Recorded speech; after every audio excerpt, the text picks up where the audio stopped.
इस मानवा का हमारा मेन कैरेक्टर कहता है कि मेरा सर दुख रहा है, आखिरकार मैं कहाँ पर हूँ। और उसके पास आवाजें आते हैं कि जल्दी करो, इसे दफना दो, जल्दी जल्दी। हमारा मेन कैरेक्टर सोचने लगता है कि आखिरकार ये क्या हो रहा है, क्या किसी ने मुझे जमीन के अंदर दफना दिया और मैं बिना अपनी आंखों को खोलकर देख पा रहा हूँ कि आखिरकार बाहर क्या हो रहा है। क्या ये लोग मुझे यहाँ दफना रहे हैं? मैडम, आपको यहाँ पर आने की कोई जरूरत नहीं थी, हम इसे अपना आप दफना देते। वो मैडम कहती है कि चुप हो जा साले, जब तक मैं इसे खुद अपनी आंखों से दफन नहीं होते देखती मुझे चैन नहीं आएगा। हमारा मेन कैरेक्टर कहता है कि गुआन की साली वो मेरा ख्याल रखती थी, लेकिन वो तो सब एक दिखावा था और एक दिन मेरी ड्रिंक में जहर मिला दिया। मेरा नाम है जियांग चैन और मैं 18 साल का हूँ। 8 गांवों में लोग मुझे बेवकूफ समझते हैं और एकदम से एक दिन मुझे गु फैमिली ले गए और मेरी शादी मिस गुआन की से कर दी, क्योंकि एक बूढ़े तांत्रिक ने कहा था कि जो मेरे डेट ऑफ बर्थ है वो गुआन की बीमारी ठीक कर सकती है। शादी के बाद उसकी बीमारी ठीक हो गई और जैसे ही उसकी बीमारी ठीक हुई सबसे पहला काम उसने किया, मुझे जहर दे दिया और मुझे मार दिया। और मामला और ज्यादा खराब हो गया जब गु फैमिली ने कहा कि कोई गधा हमारा दामाद नहीं हो सकता है। जब मैं वहाँ पर पड़ा पड़ा मर रहा था, एक पावरफुल आत्मा धरती पर आई और वो आकर मेरी बॉडी पर कब्जा करने लग गई, लेकिन गलती से मैंने ही उस आत्मा को अब्जॉर्व कर लिया और अब भगवान की नजरों में ना तो मैं मर चुका हूँ और ना ही अब मैं वो गधा रह गया हूँ। गु फैमिली, गुआन की, जो तुम लोगों ने मेरे साथ किया है उसका बदला तो मैं लेकर ही रहूंगा। जो उसकी वाइफ थी वो उसके अपने बॉयफ्रेंड के पास जाती है। उसका नया बॉयफ्रेंड कहता है कि क्या काम पूरा हो गया? इसका नाम शाबी है और ये जनरल मैनेजर है डिंगफिंग ग्रुप का और ये शाह फैमिली का वारिस है। वो गुआन की कहती है कि तुम चिंता मत करो, मैं लोगों से कह दूंगी कि ये बीमारी के कारण मर गया। वो शाबी कहता है कि कोई बात नहीं, आखिरकार एक मरे हुए बेवकूफ को कौन ही ढूंढेगा। अब हमारी जो शादी है वो जल्दी हो सकती है। और वो शाबी उसे वहीं जीप के साथ छेड़ना चालू कर देता है और वो अपने मन में कहता है कि अगर हमारे डिंगफिंग ग्रुप में घाटा नहीं हो रहा होता और हमें गु फैमिली से पैसों की जरूरत नहीं होती तो मैं कभी भी एक शादीशुदा से शादी क्यों करता। गुआन की कहती है कि शाबी अब आखिरकार हम लोग एक साथ हो जाएंगे। वो शाबी कहता है कि मैं इसका कब से इंतजार कर रहा था और वो गाड़ी में ही करना चालू कर देता है। और जो लोग हमारे मेन कैरेक्टर चैन को दफना रहे थे वो भी उन दोनों को ही देखने लगते हैं, लेकिन उन लोगों को ये अंदाजा नहीं था कि उनके पीछे से चैन बाहर निकल आया था कब्र में से। और जब वो उसे देखते हैं कि वो कहते हैं कि ये बाहर कैसे आ गया और ये जिंदा क्यों है अभी तक, क्या ये एक भूत है? और जब वो दोनों भी चैन को देखते हैं तो वो दोनों भी पूरे शौक में चले गए थे। चैन उनके गाड़ी के पास जाता है और कहता है कि हेलो, क्या तुम लोग यहाँ पर मजे कर रहे हो? वो दोनों कहने लगते हैं कि तुम जिंदा। लेकिन जो चैन था शाबी का कॉलर पकड़ लेता है और जो शाबी था वो चिल्ला रहा था कि भूत भूत भूत। चैन उसका कॉलर पकड़ के उसे गाड़ी से बाहर लाकर जमीन पर पटक देता है और फिर उसके औजार पर अपना पैर रखता है और कहता है कि मेरी वाइफ के साथ खेल रहे हो, ही। जो शाबी था उसे पूरा दर्द हो रहा था। चैन कहता है कि आखिरकार मैं तुम्हें कैसे भूल सकता हूँ। वो गुआन की कहने लगती है नहीं, मुझे जाने दो। लेकिन जो चैन था उन्हें उसी कब्र में फेंक देता है और उन पर मिट्टी डालना चालू कर देता है। और वो लोग अब माफी मांग रहे थे कि चैन हमें माफ कर दो, हम गलत थे, प्लीज हमें मत दफनाओ। चैन कहता है कि तुम लोगों को मारकर मेरे हाथ ही गंदे होंगे, इससे बढ़िया है कि मैं रिपोर्टर को बुलाऊं, जिसके बाद पूरा शहर तुम्हें 100 सालों के लिए हैप्पी वेडिंग कहेगा और एक साथ मजे करो। वो लोग चिल्ला रहे थे कि कोई है, प्लीज हमारी मदद करो, हमें मत ऐसे छोड़कर जाओ। वहीं दूसरी तरफ चैन अपने मन में कहता है कि इस आत्मा का नाम जियांग टाइजुन था और इसकी मेमोरीज में झांक कर मुझे पता चला है कि ये एक दूसरे वर्ल्ड से आया है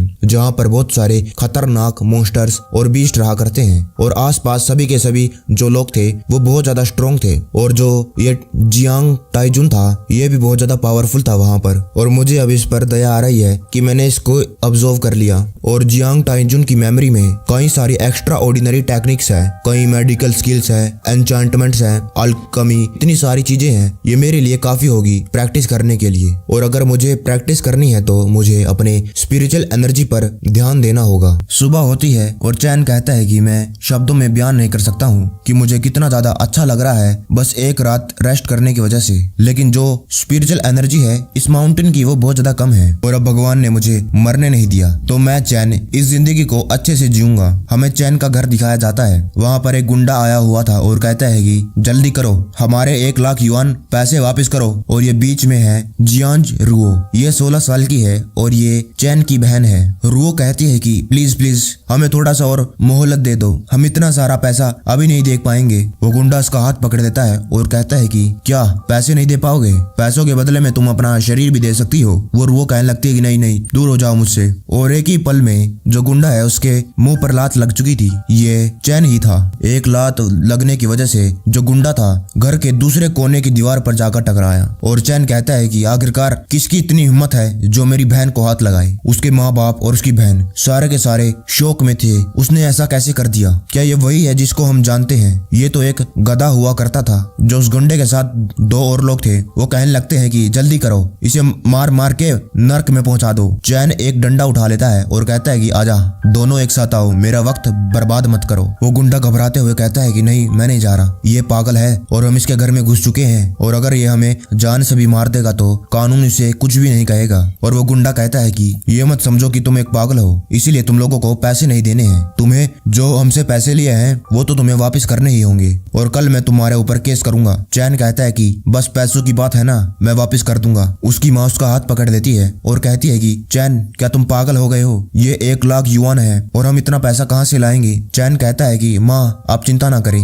मैं सब कुछ संभाल लूंगा। वो गुंडा चिल्लाकर कहने लगता है कि क्या 1 लाख युआन 3 दिनों में? तुमने कह दिया और हमने मान लिया। तुम्हें क्या हम गधे लगते हैं? और अगर तुम पैसे नहीं दोगे तो तुम्हारी बहन को जेल हो जाएगी। चैन उन्हें गुस्से में कहता है कि मैंने अभी कह दिया है ना, तुम यहाँ से दफा हो जाओ। उस गुंडे को भी गुस्सा आ रहा था लेकिन वो उसके आगे कुछ भी नहीं कर पाता है। वो लोग भागने लगते हैं और जाते जाते वो गुंडा कहता है कि ओ पागल, अगर तूने पैसे नहीं दिए तो तेरी बहन पक्का ही मेरी हो जाएगी। उसकी बहन रू कहती है कि भाई मैं उसके साथ नहीं जाना चाहती हूँ। चैन कहता है कि तुम चिंता मत करो बहन, तुम्हारा भाई है ना यहाँ पर। और आखिरकार यहाँ पर क्या हुआ जब मैं यहाँ पर नहीं था? और आखिरकार हमारे पास इतना कर्जा कैसे आ गया? उसकी बहन रू कहती है कि जब तुम्हें गू फैमिली वाले ले गए थे लेकिन मुझे तुम्हारे बारे में कोई भी खबर नहीं मिली। हमने तुम्हें वहाँ पर आकर कितनी बार मिलने की कोशिश करी, आखिरकार तुम वहाँ पर कैसे हो? लेकिन हर बार वो लोग हमें धक्के मारकर बाहर फेंक देते हैं। पापा को भी बहुत ज्यादा गुस्सा आ रहा था और हमारे पास कोई भी पैसे नहीं थे, इसीलिए हम लोगों ने 3000 युआन उधार लिए थे। जो चैन था वो भी शौक में था कि 3000 लिए थे, आज 1 लाख युआन कैसे हो गए? उसकी माँ कहती है कि उसने जानबूझकर इतना ज्यादा इंटरेस्ट लगाया है और 3000 1 लाख युआन बन गए। उन लोगों ने हमें मारने तक की भी कोशिश करी है। और फिर उसका पापा कहता है कि ये बस मेरी वजह से हुआ है, मेरी ये बीमार बॉडी। चैन कहता है कि आप चिंता ना करें, अब मैं अपने परिवार को संभालूंगा और मैं ही पैसे कमाऊंगा, लेकिन सबसे जरूरी बात यह है कि हमें पहले आपका इलाज करवाना है डैड। उसकी माँ कहती है कि हम इलाज कैसे करवाएंगे जब हमारे पास कोई भी पैसे नहीं है? चैन कहता है कि बस मुझ पर छोड़ दो। और चैन अपने मन में जियांज टाइजन को कहता है कि तुम्हारी मेमोरी और तुम्हारी एनर्जी के लिए थैंक यू। ये वही आत्मा थी जिसको चैंग ने ऑब्जर्व कर लिया था और वो अपना हाथ और अपनी एनर्जी से उसके पापा को हील करने लगता है। उसका पापा कहता है कि मुझे बहुत ज्यादा अच्छा लग रहा है, ऐसा लग रहा है कि मैं कई साल जवान हो गया। और वो दोनों कहने लगते हैं कि क्या सच्ची में? उसकी माँ कहती है कि चैन आखिरकार ये हो क्या रहा है? तुम तो बेवकूफ हुआ करते थे। चैन कहता है कि माँ आप चिंता ना करें, समय आने पर मैं आपको सब बता दूंगा, लेकिन उससे पहले मुझे आप दोनों की सेहत को भी देखने दो। हम सभी लोग सेहतमंद रहेंगे और हमारे जो अच्छे दिन है वो शुरू हो गए हैं। उसकी माँ और बहन कहती है कि भाई तुम तो बहुत ज्यादा औसम हो। और जो चैन था बड़ी सी बिल्डिंग के सामने आ जाता है और अपने मन में कहता है कि ये रैंकिंग ग्रुप है और ये सेकंड लार्जेस्ट फार्मास्यूटिकल कंपनी है इस शहर की और ये गू फैमिली के साथ कई सालों से कॉम्पीट कर रहे हैं, लेकिन हर बार ये लोग हार जाते हैं और दुश्मन का दुश्मन दोस्त होता है और मुझे इन्हीं लोगों से शुरुआत करनी चाहिए। वो अंदर जाता है और कहता है कि मैं फेंगडे को ढूंढ रहा हूँ। वो लड़की कहती है कि क्या तुम हमारे चेयरमैन को ढूंढ रहे हो? चैन कहता है कि तो क्या प्रॉब्लम है? उसके पास एक और आदमी आता है और कहता है कि ये तो गू फैमिली का बेवकूफ दामाद जियान चैन है। और वो उस लड़की को कहता है कि जाइलू ध्यान से, ये बंदा लड़कियों को छेड़ता फिरता है और इसीलिए गू फैमिली ने इसे अपनी फैमिली से बाहर फेंक दिया। वो लड़की कहती है कि क्या डायरेक्टर, मुझे डर लग रहा है, और उसके गले लग जाती है। और वो आदमी कहता है कि तुम चिंता मत करो, मैं तुम्हें बचाऊंगा, तुम्हें प्रोटेक्ट करूंगा। और वो चिल्लाकर गुस्से में चैन को कहता है कि पागल यहाँ से निकल जा, दफा हो। और उसके पीछे 2 बॉडीगार्ड भी आ जाते हैं। वो भी कहने लगते हैं कि आखिरकार तुम्हारी हिम्मत कैसे हुई यहाँ पर आने की? चैन अपना हाथ घुमाता है जिसकी वजह से जो सिक्योरिटी गार्ड खड़ा था वो हवा में उड़कर दूर गिर जाता है। और चैन कहता है कि क्या और भी कोई आना चाहता है? और वो लोग भी गुस्से में आ जाते हैं और कहते हैं कि तुम्हारी हिम्मत कैसे हुई? भाइयों जल्दी से पिटो। चैन कहता है कि अपनी मौत को बुलावा दे रहे हो। वो लोग चैन पर हमला कर देते हैं, लेकिन एक एक करके चैन एक ही मुक्के में सभी को दूर दूर फेंक देता है और अभी कोई भी सिक्योरिटी गार्ड नहीं बचा था। जो बंदा था वो कहता है कि आखिरकार ये कैसे पॉसिबल है? वो वो दोनों पूरे घबरा गए थे, अंदर से हिल चुके थे। आखिरकार ये गधा इतना बढ़िया फाइटर कैसे हो सकता है। सारे के सारे सिक्योरिटी गार्ड वहीं पर नीचे पड़े थे, सारे बेहोश हो चुके थे। किसी के अंदर इतनी हिम्मत नहीं थी कि वो अपने आप को हिला भी सके। और फिर से चैन कहता है कि मैंने कहा कि मैं फैंग से मिलना चाहता हूँ। चैन ने उस बंदे को पूरा डरा दिया था। वो डरते हुए कहता है कि तुम मुझसे दूर हो जाओ। चैन चिल्लाकर कहता है कि मैंने तुमसे कहा था कि मैं फैंग डी से मिलना चाहता हूँ। वो लड़की घबरा जाती है और कहती है कि मैं अभी उनको फोन करती हूँ। और वो घबराते हुए कहती है कि सर, जो चेयरमैन है उन्होंने आपको टॉप फ्लोर पर बुलाया है। वो चैन कहता है कि ठीक है और लिफ्ट की तरफ बढ़ जाता है। वो बंदा खड़ा होता है और कहता है कि साली, तेरी हिम्मत कैसे हुई मुझे डराने की? इसका बदला तो मैं जरूर लूंगा। चैन ऊपर पहुंच जाता है। उसके सामने एक लड़की थी। वो कहती कि क्या तुम ही हो मिस्टर जियांज हो? प्लीज मेरे पीछे आइए। वो उसके पीछे पीछे चलने लगता है और चैन सोचने लगता है कि इसकी बॉडी तो बहुत ज्यादा बढ़िया है। और एकदम से उसे धुंधला दिखने लगता है। वो कहने लगता है कि आखिरकार ये क्या हो रहा है। और फिर एकदम से वो चौंक जाता है, ये क्या है? वो शौक हो जाता है और कहता है कि ये क्या, मुझे नहीं मालूम था जियांज टाइजुन के पास ऐसी भी स्किल होगी। जो उसके सामने लड़की थी उसके कपड़े गायब हो गए थे और उसको उसके आर पार दिखने लग गया था। वो लड़की पूछती है कि मिस्टर जियांज, जो चेयरमैन है वो अंदर हैं। वो कहती है कि तुम्हें क्या हुआ, तुम्हारी नाक में से खून क्यों आ रहा है, क्या आप ठीक हैं? जियांज कहता है कि मैं ठीक हूँ, वो बस बहुत ज्यादा गर्मी है ना इसीलिए। वो अंदर जाता है और अंदर उसी कंपनी का चेयरमैन था। और वो कहता है कि मैंने सभी लोगों से सुना है कि तुम एक इडियट हो, लेकिन तुम्हें देखने के बाद ऐसा लगता नहीं है। चैन कहता है कि मैं सीधा मुद्दे की बात पर आता हूँ। मेरे पास एक तरीका है जिसकी मदद से तुम जो गू ग्रुप है उससे आगे निकल पाओगे और जल्द ही नंबर 1 फार्मास्यूटिकल जायंट बन जाओगे इस सिटी के। वो पहले तो शौक हो जाता है और हंसने लगता है कि और कहता है तुम्हारे पास एक तरीका है। और चैन कहता है कि मुझे बस 1 घंटा दो और मुझे तुम्हारे जो लेबोरेटरी है उसे इस्तेमाल करने दो। वो चेयरमैन कहता है कि इतना कॉन्फिडेंस, आखिरकार तुम किसके भरोसे पर हो और तुम क्या करना चाहते हो? चैन कहता है कि मुझे 1 लाख युआन चाहिए जब सब कुछ पूरा हो जाएगा। जो चेयरमैन था हंसने लगता है और कहता है कि ठीक है, मैं तुम्हें एक मौका जरूर दूंगा। वो अपनी सेक्रेटरी को बुलाता है और उसको कहता है कि इसको लैब में ले जाओ। वो कहती है कि ठीक है चेयरमैन। वो उसे लैब में ले जाती है और कहती है कि मिस्टर चैन, सिक्योरिटी चेकअप के बाद आप अंदर जा सकते हैं। वो अंदर जा चुका था। जो चेयरमैन था अपने लैपटॉप में से उनको देख रहा था और सोचता है कि आखिरकार ये करना क्या चाहता है। जो उसकी सेक्रेटरी थी वो कहती है कि चेयरमैन सब कुछ हो चुका है। वो उसके लैपटॉप में झांकती है। वो देखती है कि जो वो चैन था वहां पर खराटे मार रहा था। सेक्रेटरी कहती है कि चेयरमैन, क्या मैं सिक्योरिटी को बुलाऊं? चेयरमैन कहता है कि नहीं, अभी नहीं, और मुझे आशा है कि ये मुझे निराश नहीं करेगा। चैन अपनी नींद पूरी करके उठ जाता है और अंगड़ाई लेने लगता है और कहता है कि अब काम करने का टाइम शुरू हो चुका है। और बहुत ही ज्यादा स्पीड में कभी उधर कभी इधर सब सामान इकट्ठा करता है। उसकी सेक्रेटरी कहती है कि आखिरकार ये क्या कर रहा है, ऐसा क्यों लग रहा है कि ये कोई दवाई बना रहा है। जो चेयरमैन था वो कुछ नहीं बोलता है। चैन लेबोरेटरी में कई सारे केमिकल्स को मिलाकर कुछ चीज बना लेता है। उनके लैपटॉप में जब वो देख रहे थे एकदम से रोशनी निकलती है। वो अपनी आंखें ढक लेते हैं और चैन कहता है कि ये पूरा हो गया है और आप इसका रिजल्ट आप लोग देख सकते हैं। चैन कहता है कि ये बन चुकी है। चेयरमैन कहता है कि बस ये, इस पर तुम्हें इतना कॉन्फिडेंस था, आखिरकार ये करती क्या है? चैन कहता है कि ये जो दवाई मैंने बनाई है ये चोटों के जो निशान है उनको खत्म करती है। कोई फर्क नहीं पड़ता है कि जो निशान है वो पुराने हैं या नहीं, ये सभी के सभी को मिटा देगी। उसकी सेक्रेटरी कहती है कि बहुत ज्यादा फेंक रहे हो, तुम्हें बस 5 मिनट हुए हैं अंदर काम करते हुए और यहाँ पर आकर ऐसे दिखा रहे हो जैसे तुमने पूरे 1 घंटे जमकर मेहनत करी है और तुम यहाँ पर आकर थक चुके हो। क्या हमें नहीं मालूम तुमने अंदर क्या किया?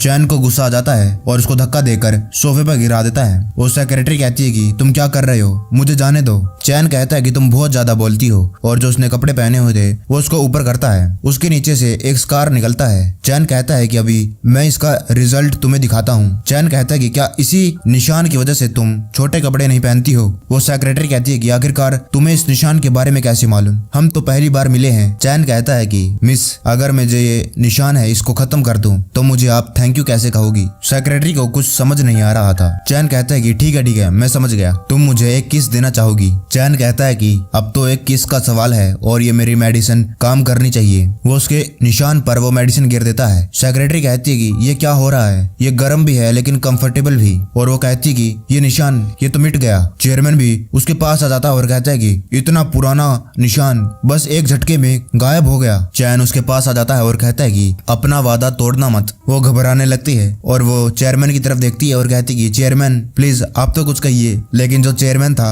दूसरी तरफ मुंह कर लेता है और अपने दिमाग में कहता है कि मैं नहीं देख सकता, मैं नहीं देख सकता। उस सेक्रेटरी के पसीने छूटने लगते हैं और वो चैन की तरफ देखने लगती है। चैन उसकी तरफ बढ़ता है और वो दोनों किस कर लेते हैं। किस के बाद वो पूरा खुश हो गया था और चैन कहता है कि कैसा लगा? अगर अभी भी तुम्हें इस पर भरोसा नहीं है तो तुम कुछ और लोगों को बुलाकर उन पर ये ट्राई कर सकते हो। चेयरमैन कहता है कि तुम्हारी जो मेडिसिन है वो तो बहुत बढ़िया है, लेकिन मैं तुम्हारे साथ काम नहीं कर सकता हूँ। चैन अपने मन में कहता है कि मुझे भरोसा नहीं हो रहा है, ये लोग मेरे साथ गेम खेलना चाहते हैं, तो ठीक है फिर मैं भी इनके जाल में इतनी आसानी से नहीं पड़ूंगा। चैन कहता है कि तो ठीक है फिर मैं चलता हूँ और भूल जाओ, मैं किसी और को ढूंढ लूंगा। पीछे से आवाज आती है, रुक जाओ, तुम नहीं जा सकते हो। चैन अपने मन में कहने लगता है कि ये साली अभी भी जिंदा है, ये गुआन की थी और वो कहती है कि तुम पकड़े गए और हमारे पास सबूत है कि तुमने गू ग्रुप में से बहुत ज्यादा जरूरी और कॉन्फिडेंशियल इंफॉर्मेशन को चुराया है। गुआन की कहती कि अब बस तुम्हारे पास दो ही रास्ते हैं, या तो तुम ये निशान मिटाने वाली दवाई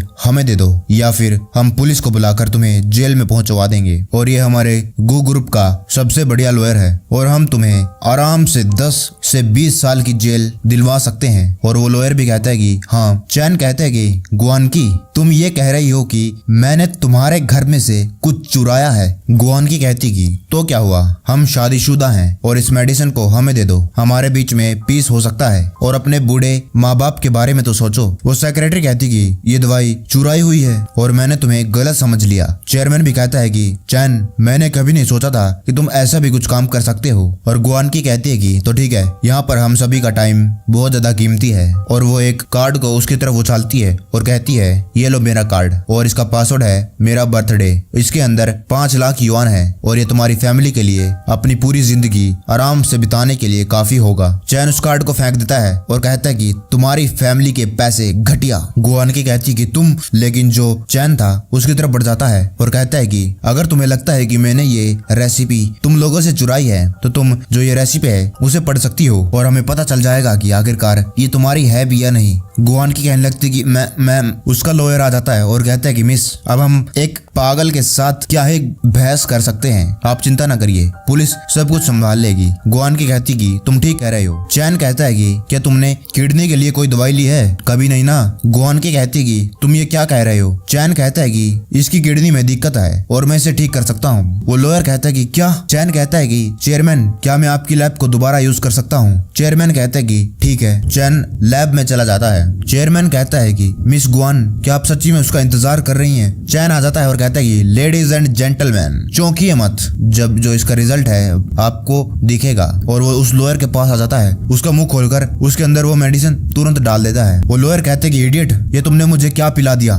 चैन कहता है कि चिंता मत करो, जहर नहीं है, अगर मुझे तुम्हें मारना ही होता तो मेरे पास और 100 तरीके हैं। जो लॉयर था उसके पेट में से लाइट चमकने लगती है और कहती कि ये फीलिंग, क्या मैं सच्ची में ठीक हो गया? हाँ, मेरी बॉडी तो बहुत ज्यादा हेल्दी फील हो रही है, इस दवाई ने तो सच्ची में चमत्कार कर दिया। चैन कहता है कि क्या कहती हो, और अब मत कहना कि ये मेडिसिन भी मैंने तुम्हारे गू फैमिली से चुराई है। वो गुआन की कहती कि जी हाँ चैन, तुम अब की बार तो जीत गए, लेकिन मैं तुम्हें एक सलाह देती हूँ, किसी एक का टैलेंट दूसरे के लिए खतरा बनता है। और चैन कहता है कि इंटरेस्टिंग, आखिरकार मैं भी तो देखना चाहता हूँ मुझसे पंगा कौन ले सकता है। और गुआन की वहां से चली जाती है और चैन अपने मन में कहता है कि गुआन की मुझे एक इडियट की तरह ट्रीट करना बंद करो। वो ये सोच ही रहा था, जो सेक्रेटरी है उसको पीछे से आकर पकड़ लेती है और कहती कि मिस्टर जियांज, मैंने आपको गलत समझ लिया था। चेयरमैन भी आ जाता है और कहता है कि मिस्टर जियांज, मैं अंधा हो चुका था और जो आपने हमें ऑफर दिया था। जियांज उसको बीच में टोकता है और कहता है कि मुझे माफ कर देना, अब मैं तुम्हारे साथ कोई भी कॉर्पोरेशन नहीं कर सकता हूँ। वो चेयरमैन कहता है कि प्लीज दोबारा सोच लो, जो प्राइस तुमने हमसे मांगा था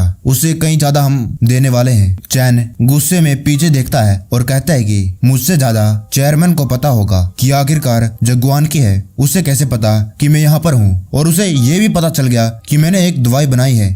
चेयरमैन के पसीने छूटने लगते हैं और कहता है कि चेयरमैन कहता है कि उसे भूल जाओ, क्यों ना हम दोस्त बन जाएं, और अगर जो मिस्टर जियांज है फ्यूचर में कुछ और बनाए तो हमारा ग्रुप उसे दुगने दाम पर खरीदने के लिए तैयार है। और चैन कहता है कि हम उसके बारे में बाद में बात करेंगे। वो अपनी बिल्डिंग के बाहर भाग गया था, लेकिन जो चेयरमैन था उसके पीछे पीछे भागते हुए आता है और कहता है कि हाँ, फ्यूचर में हम आपको और ज्यादा पैसा देने के लिए तैयार हैं। चैन नीचे पहुंच गया था। वो बंदा जो चैन से अभी भी पीटा था वो अपने साथ 2 बॉडीगार्डों को लिया बुलाया था और उनसे कहता है कि जल्दी करो, यही है वो गधा, इसे मार दो, इसका कचूमर बुना दो। लेकिन वो तीनों की तीनों घबरा जाते हैं और कहते हैं कि चेयरमैन आप। चेयरमैन उसके मुंह पर थप्पड़ मारता है और कहता है कि साले अंधे, आखिरकार तू किसे गधा कह रहा है? मेरी नजर में तो तू गधा है। और मिस्टर जियांज हमारे ग्रुप के ऑनरेबल गेस्ट हैं और फ्यूचर में अगर कोई उसके साथ बदतमीजी करने की सोचेगा भी, उसे मैं अपनी कंपनी में से निकाल दूंगा। चेयरमैन उसे अभी भी लाते मार रहा था। वो कहता है कि चेयरमैन दर्द हो रहा है बस। चेयरमैन कहता है कि तुम्हारी वजह से मेरी इमेज खराब हो रही है। अभी भी उसको लाते पड़ रही थी।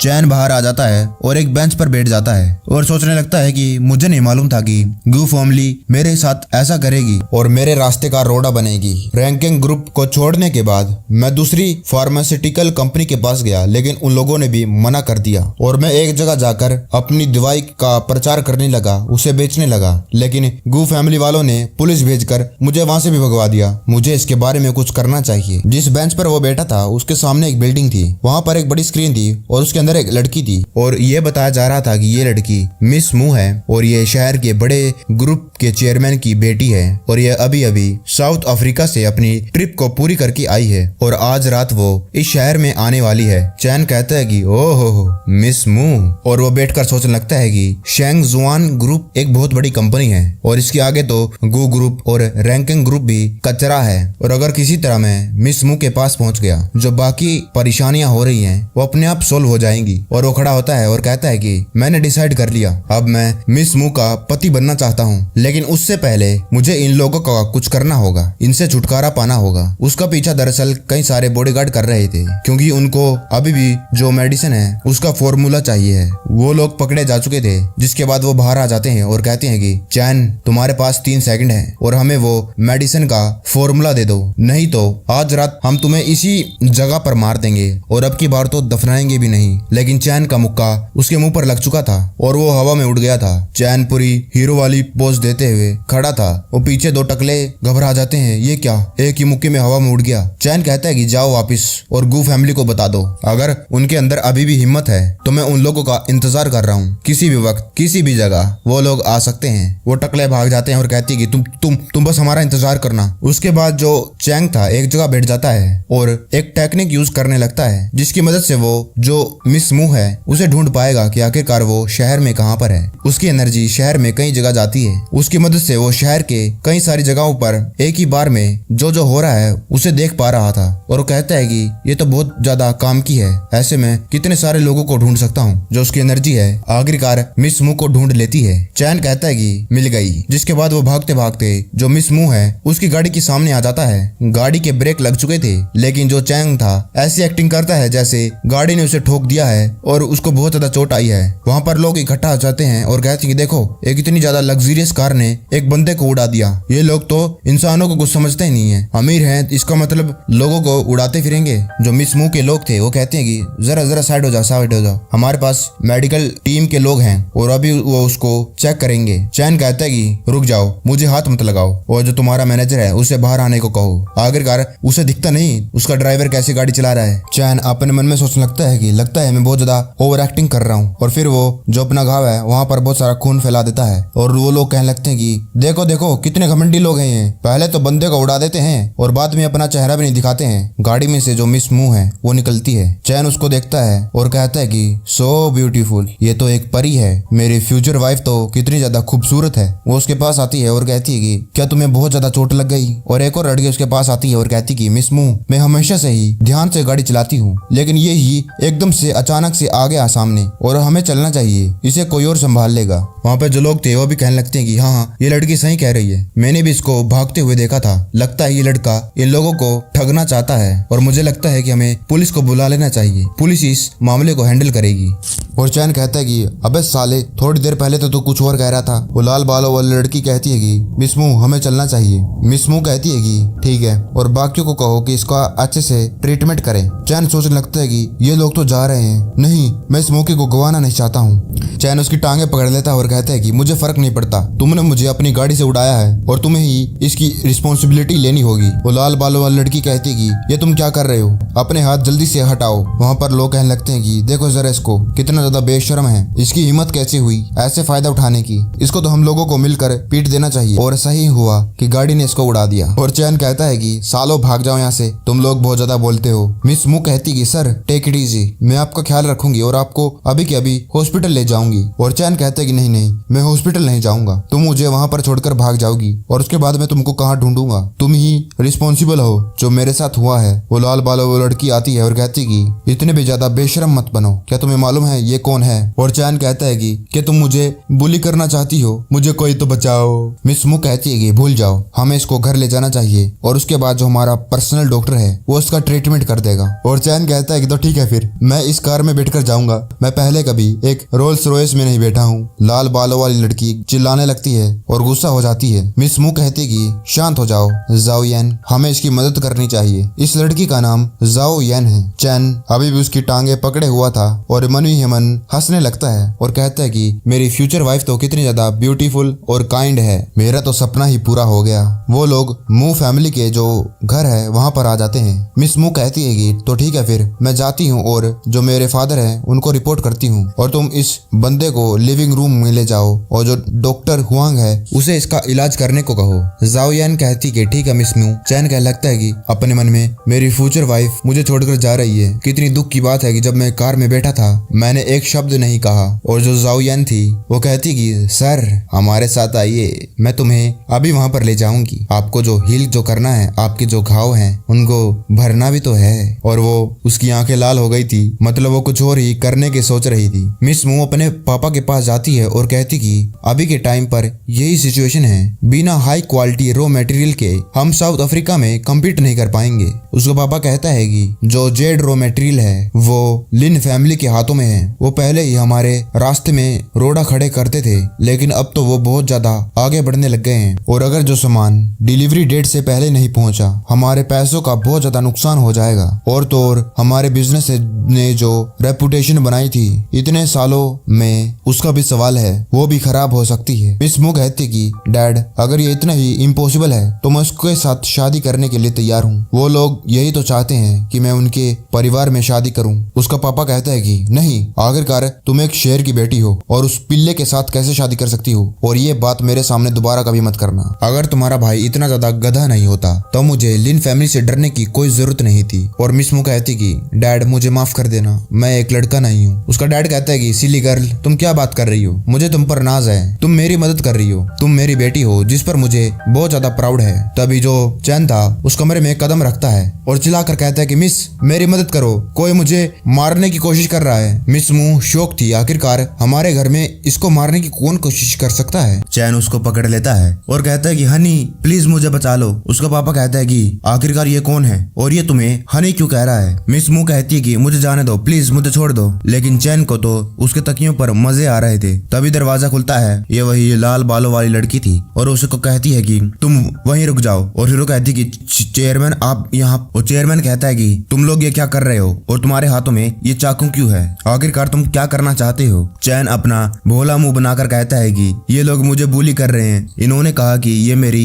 चोटों को ठीक कर रहे हैं, लेकिन ये तो मेरा औजार काटना चाहते हैं और अभी तो मेरी शादी भी नहीं हुई है। वो लड़की कहती है कि तुम्हारी हिम्मत कैसी हुई ऐसा कहने की। और चैन उनको चिढ़ाने लगता है। चेयरमैन कहता है कि बहुत होया जाओयान, और तुम अभी यहाँ से जाओ। जाओयान कहती है कि ठीक है चेयरमैन। और चेयरमैन कहता है कि आखिरकार ये बंदा कौन है। और चैन मिस मू के कंधे पर हाथ रखता है, उसके पास आते हुए कहता है कि मैं तुम्हारी बेटी का होने वाला पति। मिस मू कहती कि तुम ये क्या बकवास कर रहे हो। चेयरमैन हंसने लगता है इंटरेस्टिंग, मुझे याद नहीं कितने सालों से किसी ने मेरे साथ ऐसे बात नहीं करी, किसी की इतनी हिम्मत ही नहीं हुई। चेयरमैन उसके सामने आ जाता है, उसका बटलर आ जाता है और कहता है कि सर इसकी बातों में मत आना, ये एक गधा है, मैंने इसके बारे में पूछताछ करी, इसका नाम जियान चैन है और इसकी फैमिली होंगजी गांव में रहती है। वो शहर के बाहर एक छोटा सा गांव है और ये एक पागल और गधा है और 8 गांव में सभी के सभी लोग इसको इसी नाम से जानते हैं। और इसने 6 महीने पहले गु फैमिली की गुआनकी से शादी करी थी और कुछ ही दिन पहले इसको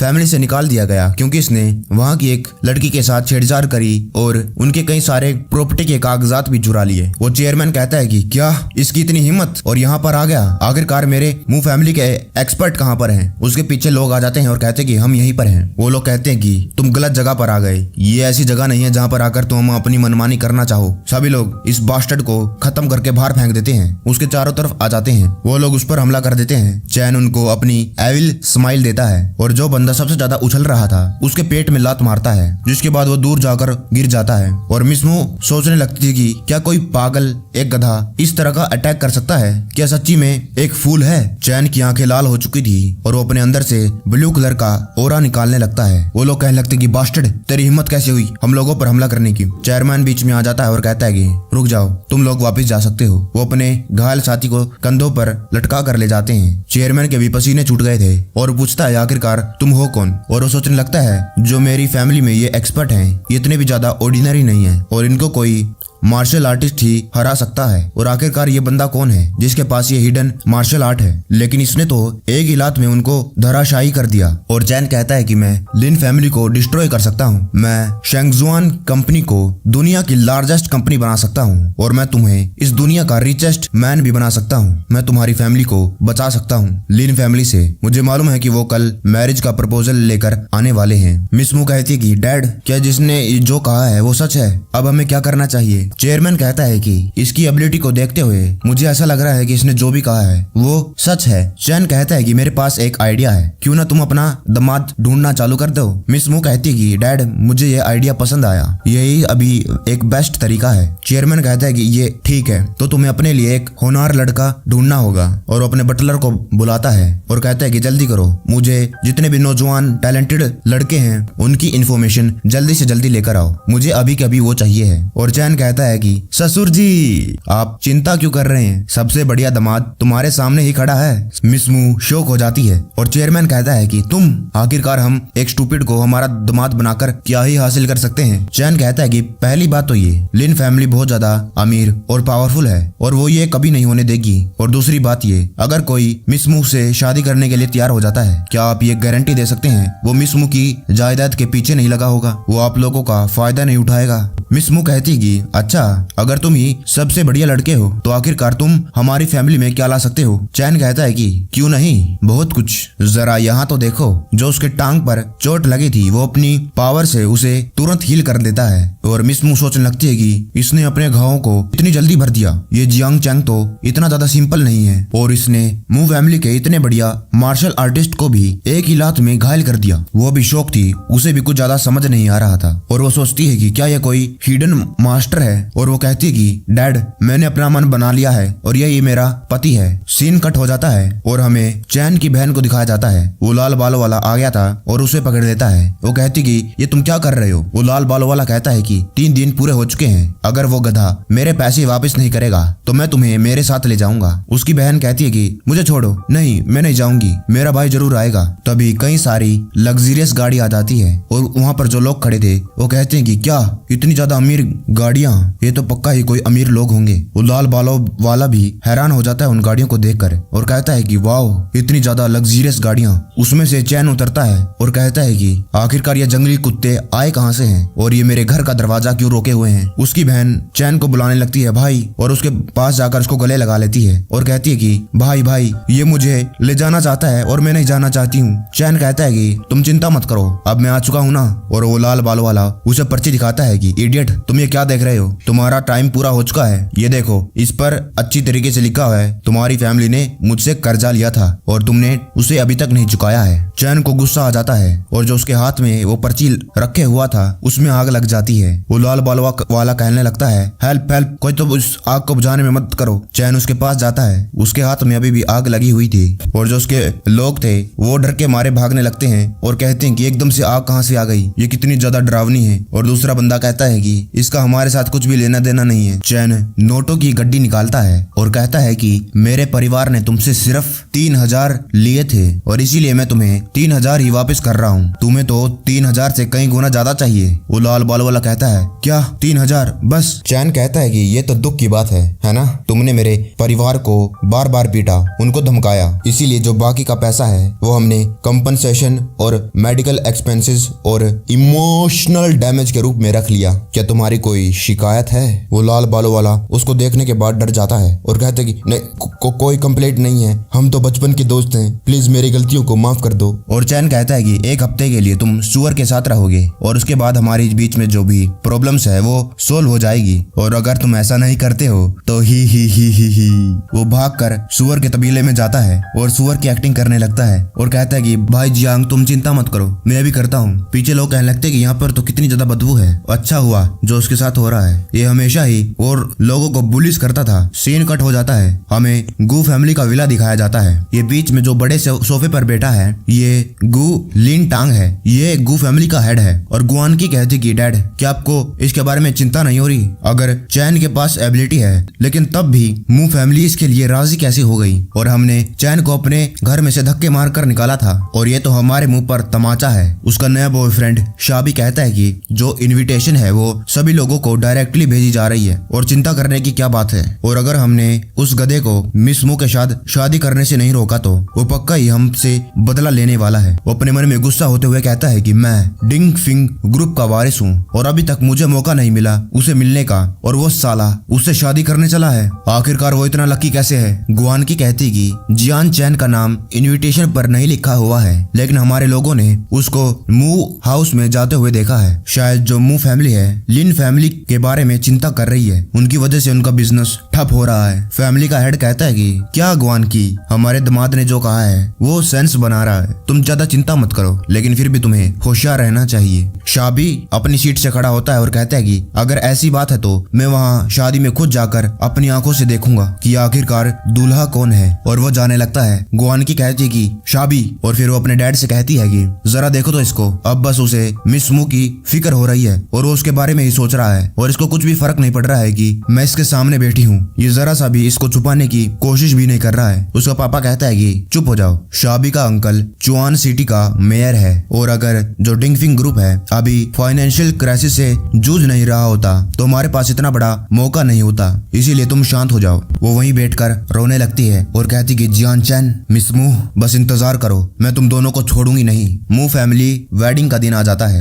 वहाँ पर एक लड़की कहती कि ये फीलिंग ये कितनी ज्यादा कंफर्टेबल है, और वो अपने आप को बार बार आईने में देख रही थी। चैन उसके पास ही खड़ा था और कहता है कि जल्दी करो, मेरा मेकअप करना चालू करो, मैं शादी के लिए लेट नहीं होना चाहता हूँ। वो लड़की चैन को चिपक जाती है और कहती कि मिस्टर जियांग, क्या आप फ्यूचर में भी मेरी मदद कर पाओगे, मेरा ख्याल रख पाओगे? और अभी भी मेरी थाई और मेरे पेट के पास बहुत ज्यादा मोटापा है और मैं तुम्हें किसी दिन डेट पर ले जाऊंगी। चैन कहता है कि मैंने तुम्हारी मदद बस इसलिए करी क्योंकि तुम मेरा मेकअप करने वाली हो, लेकिन इसके आगे तुम्हें पैसे देने होंगे और मैं बहुत ज्यादा पैसे चार्ज करता हूँ। वो लड़की पैसे की बात आते ही उसे बिठा देती है और कहती है कि हमें पैसे के बारे में बात नहीं करना चाहिए। वहीं बाहर एक आदमी हंगामा कर रहा था, ये नहीं हो सकता है, मैं नहीं होने दूंगा, मिस मू मेरी है और मैं दूल्हे को मार दूंगा, मैं उसको छोड़ूंगा नहीं। अपने हाथ में टूटे कांच की बोतल रखे हुआ था, जो गार्ड थे उसको ले जाते हैं। वो कहता है कि मुझे छोड़ो, मैं उसको मार दूंगा, मैं उसे छोड़ूंगा नहीं। और वहाँ पर जो लोग खड़े थे वो भी कहते हैं कि इसने वही करा जो हम करना चाहते हैं, मैं भी उस दूल्हे की जगह लेना चाहता हूँ। आखिरकार वो है ही इतनी खूबसूरत। एंकर आता है और कहता है कि प्लीज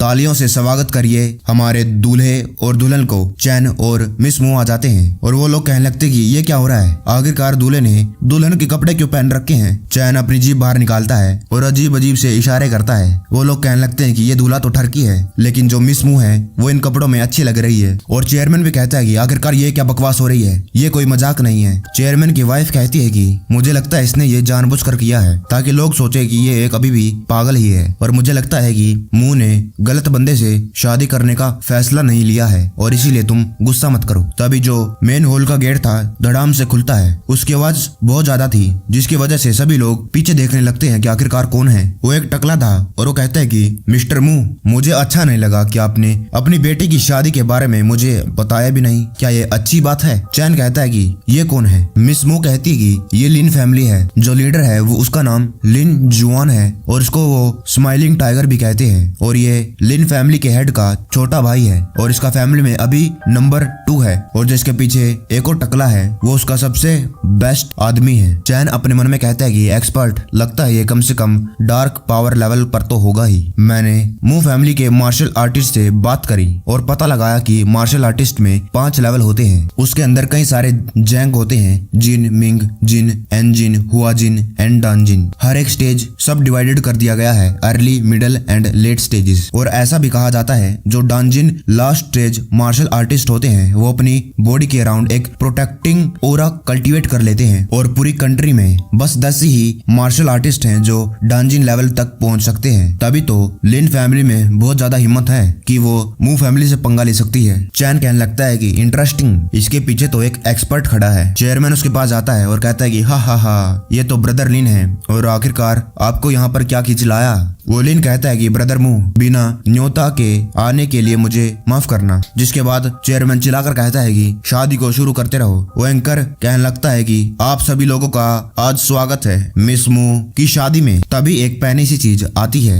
और मिस मू कहती है कि ध्यान से। वो जाकर चैन के मास्क पर लग जाती है। उसके बाद उसका मास्क टूट जाता है। ये वही टकला था और कहता है कि अगर तुम शादी के वक्त मास्क पहनोगे तो आखिरकार तुम और लोगों से कैसे मिलोगे। चैन अपने मुंह पे से बचा हुआ मास्क उतारता है और कहता है कि अच्छा ऐसी बात है क्या, तुम लोग देखना चाहते हो, ये लो देख लो। वो लिन अपने साथी को थप्पड़ मारता है और कहता है कि तुम्हारे साथ क्या हो रहा है, और उस पर चिल्लाने लगता है कि अगर इसको चोट लगी होती अभी अपने घुटनों पर आओ और ब्रदर मुझ से माफी मांगो। चैन अपने मन में कहता है कि क्या ये लोग मेरे साथ मजाक कर रहे हैं। अंजिन लेवल का डार्क पावर यूजर इतने मामूली थप्पड़ को भी डोज नहीं कर पाया। जो बंदा था अपने घुटनों पर आ जाता है और कहता है कि मैं हाउ टाउ टाउ बस अपने मास्टर के आगे ही झुकूंगा पूरी जिंदगी के लिए। और लिन कहता है कि चुप हो जाओ ब्रदर मू, तुम तो जानते ही होगे मेरे लोगों को, वो बहुत ज्यादा घमंडी हैं और जिद्दी, और इसने तुम्हारी शादी में भंग डाल दिया है, उसके लिए मुझे माफ कर दो। चेयरमैन कहता है कि बस बहुत होया। मिस मू कहती है कि क्या तुम ठीक हो, क्या तुम्हें चोट तो नहीं आई। चैन कहता है कि मेरी वाइफ मैं ठीक हूँ। और चैन कहता है कि तुम चिंता मत करो, मैं उस चीज को अवॉइड कर सकता था, लेकिन मैं ये जानना चाहता हूँ कि आखिरकार ये लोग क्या डर्टी ट्रिक्स खेलना चाहते हैं। मिस मू कहती है कि क्या तुम क्या करने की सोच रहे हो। चैन कहता है कि थोड़े से ही समय में मैं लिन फैमिली को ससुर जी के सामने घुटनों पर ला दूंगा। मिस मू कहती है कि अच्छा। वो लोग उसका चेहरा देख लेते हैं और कहते हैं कि अरे ये तो वही गधा है होंगजी गांव से। हाँ मैं भी इसको जानता हूँ, ये गू फैमिली का दामाद था, लेकिन उन लोगों ने इसे धक्के मारकर बाहर फेंक दिया। अरे हाँ, इसने तो वहाँ पर एक लड़की को छेड़ा था और उनके प्रॉपर्टी के कागजात भी चुरा लिए थे। और सारे लोग वहाँ पर जो खड़े थे ताने मारना चालू कर देते हैं। वो कहते हैं कि इतने बड़े गधे बेवकूफ के साथ आखिरकार मिस मू शादी कैसे कर सकती हैं, और इसकी तो पहले से शादी हो चुकी है। वहीं पीछे शाह भी खड़ा था और कहता है कि जान चैन, जो मेरी नहीं हो सकती है वो तुम्हारी भी नहीं हो सकती है। और कहता है कि मैं तुम्हारी सारी के सारी चीजें बाहर फैला दूंगा और तुम्हारी यहाँ पर बहुत ज्यादा बेइज्जती करूंगा। मिस मू फैमिली, तुम ये डिजर्व करते हो और इस बेइज्जती का मजा लो। वो लिन कहने लगता है ब्रदर मू, आखिरकार तुम अपनी बेटी की शादी इस फूल के साथ कैसे कर सकते हो, इससे तो तुम्हारी बेटी की जिंदगी खराब हो जाएगी और 10 में से 9 बच्चे तो इसी की तरह पागल निकलेंगे। मिस मू को गुस्सा आ जाता है और उसकी तरफ जान लगती है। चैन कहता है कि आराम से इसे तो मैं संभाल लूंगा। वो जागता है और एंकर पे से माइक छीन लेता है और कहता है कि हाँ, मैं ही वो फूल हूँ और एक गधा भी मिस मू के साथ शादी कर सकता है। ये एक देवी है और तुम लोगों में से कोई भी मेरी वाइफ के पाँव भी नहीं छू सकता है। जलन हो रही है ना, जली ना, मुझे फर्क नहीं पड़ता है। वहीं उनमें से एक बंदा बाहर निकलता है और कहता है कि जियांग चैन, इतना भी ज्यादा घमंडी मत हो, तुम बस एक गधे हो और कुत्ते की भी तुमसे ज्यादा इज्जत है, और जो मू फैमिली है तुम्हें जल्द ही बाहर फेंक देगी। चैन अपनी एनर्जी यूज करता है। उसकी आंखें पर्पल हो गई थी, जिसके बाद उसकी बॉडी उसके कंट्रोल में नहीं रही और वो अपने घुटनों पर आ जाता है। वो लोग कहने लगते हैं कि आखिरकार ये क्या हो रहा है, यंग मास्टर आप ये क्या कर रहे हैं। वो चैन के सामने घुटनों पर आ चुका था और कहता है कि ये अच्छा है, अब तुमने माफी मांग ही ली है तो यहाँ से दफा हो जाओ। साला, इस गधे के अंदर अभी भी इतनी अकड़ है, मैं इसको रोने पर मजबूर कर दूंगा। और वो अपने फोन में कहता है कि प्लान भी इस्तेमाल करो। चैन कहता है कि लूजर्स, अगर तुम लोगों के पास और भी ट्रिक्स है तो उसे जल्दी से यूज करो। एक लड़की भागती हुई आती है और कहती कि चैन चैन, और वो आकर चैन के गले लग जाती है। चैन कहता है कि तुम कौन हो। वो लड़की कहती कि चैन, मेरे प्यारे चैन, क्या तुम मुझे भूल गए। तुमने मुझसे क्या वादा किया था कि हम हमेशा एक साथ रहेंगे। तुमने कहा था कि तुम्हें फर्क नहीं पड़ता कि मैं एक ट्रीट गर्ल हूँ और मेरे पेट में तुम्हारा बच्चा है, और आखिरकार तुम किसी और के साथ शादी कैसे कर सकते हो। और रोने लगती है और चैन पूरा शौक हो जाता है और अपने मन में कहता है कि डैम, जिन लोगों ने इस ट्रिक को यूज किया है वो कितने ज्यादा घटिया हैं। वहाँ पर जो लोग खड़े थे वो कहते हैं कि मुझे नहीं मालूम था इसका इतना बढ़िया टेस्ट होगा, गुड लक। और कई सारे वो लोग ताने मारना चालू कर देते हैं। वो लिन कहता है ब्रदर मू, मुझे नहीं मालूम था कि तुम इतनी बड़ी सोच रखते हो कि तुमने इस जैसे आदमी को अपना दामाद बनाने को सोचा। चेयरमैन कहता है कि जियान चैन, साला ये बास्टर्ड। और चेयरमैन की पत्नी रोने लगती है कि मेरी प्यारी बेटी, और रोने लगती है। और चैन कहता है कि मिस मू, क्या आपको कुछ नहीं पूछना। वो मिस मू कहती है कि मैं तुम्हारे एक्सप्लेनेशन का इंतजार कर रही हूँ। चैन कहता है कि तुम मेरी वाइफ होना डिजर्व करती हो, तुम बाकियों से अलग हो, तुम बस देखो और मजा लो। चैन कहता है कि रुको एक मिनट, इससे पहले तुम रोना चालू करो, जरा ध्यान से देखो कि आखिरकार वो मैं ही था क्या जिसने तुमसे वादा किया था।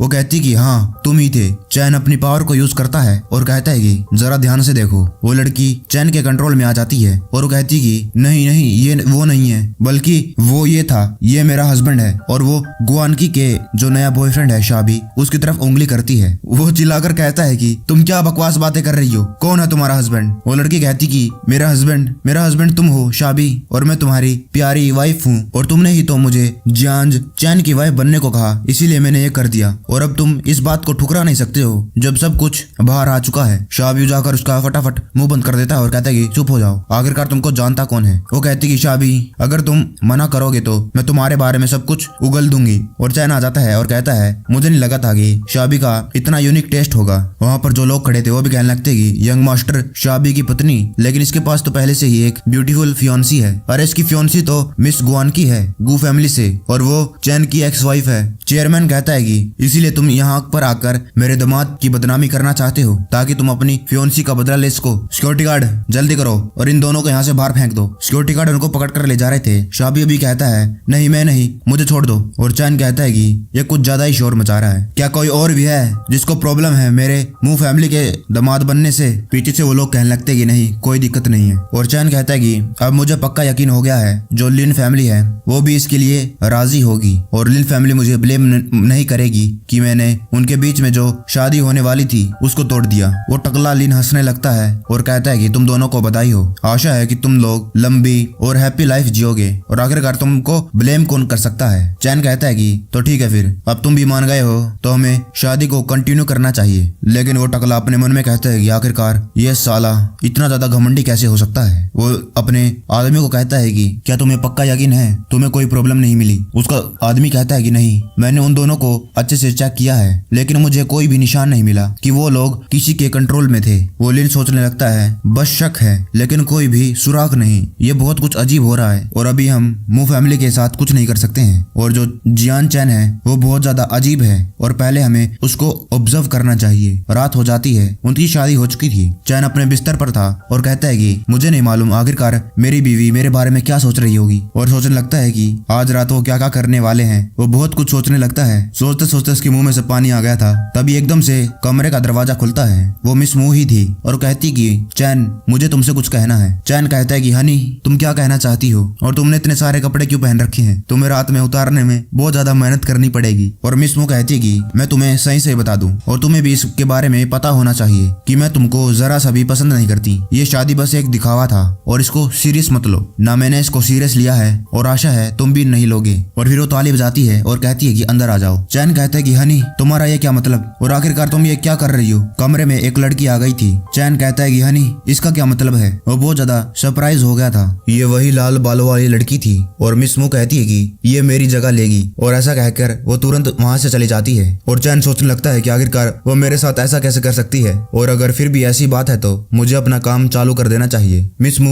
बाहर खड़े होकर सभी बातें सुन रही थी। अंदर से आवाज आ रही थी कि ये दर्द हो रहा है, और चैन कहता है कि तुम्हें थोड़ी देर में आदत हो जाएगी। और मिस मू सोचने लगती है कि मुझे अजीब सा क्यों फील हो रहा है। अंदर कमरे में वो जायोन कहती है कि हाँ तुमने सही कहा था, अब मुझे कंफर्टेबल फील हो रहा है। और हम देखते हैं कि वो उसके ऊपर बैठा है और एक्यूपंक्चर करने लग रहा है और कहता है कि तुम्हें कंफर्टेबल फील क्यों नहीं होगा, मैं तुम्हारी बॉडी में से सभी पुरानी बीमारियां और हिडन डेंजर्स तुम्हारी बॉडी में से निकाल रहा हूँ। और ऐसे ही रात बीत जाती है। सुबह चैन कहता है कि मुझे बहुत अच्छी नींद आई, और कहता है वाइफ मिस मू कहती कि तुम्हारी नींद नहीं पूरी हुई। और चैन कहता है कि मुझे भी यही लगता है, कल रात में बहुत ज्यादा थक चुका था और ये मेरा पहली बार था और मैं इसमें इतना भी अच्छा नहीं था, इसीलिए बहुत ज्यादा इसमें टाइम लग गया। वो मिस मू चिल्लाकर कहती कि चुप हो जा, मुझे इसके बारे में कुछ नहीं सुनना। और मिस मू कहती कि अभी ब्रेकफास्ट के लिए चलो, फैमिली हमारा इंतजार कर रही है। और चैन कहता है कि तुम इतनी गुस्सा क्यों हो गई, लड़कियों को समझना कितना ज्यादा मुश्किल है। उसके बाद वो गाड़ी में बैठ जाता है और ड्राइवर को कहता है कि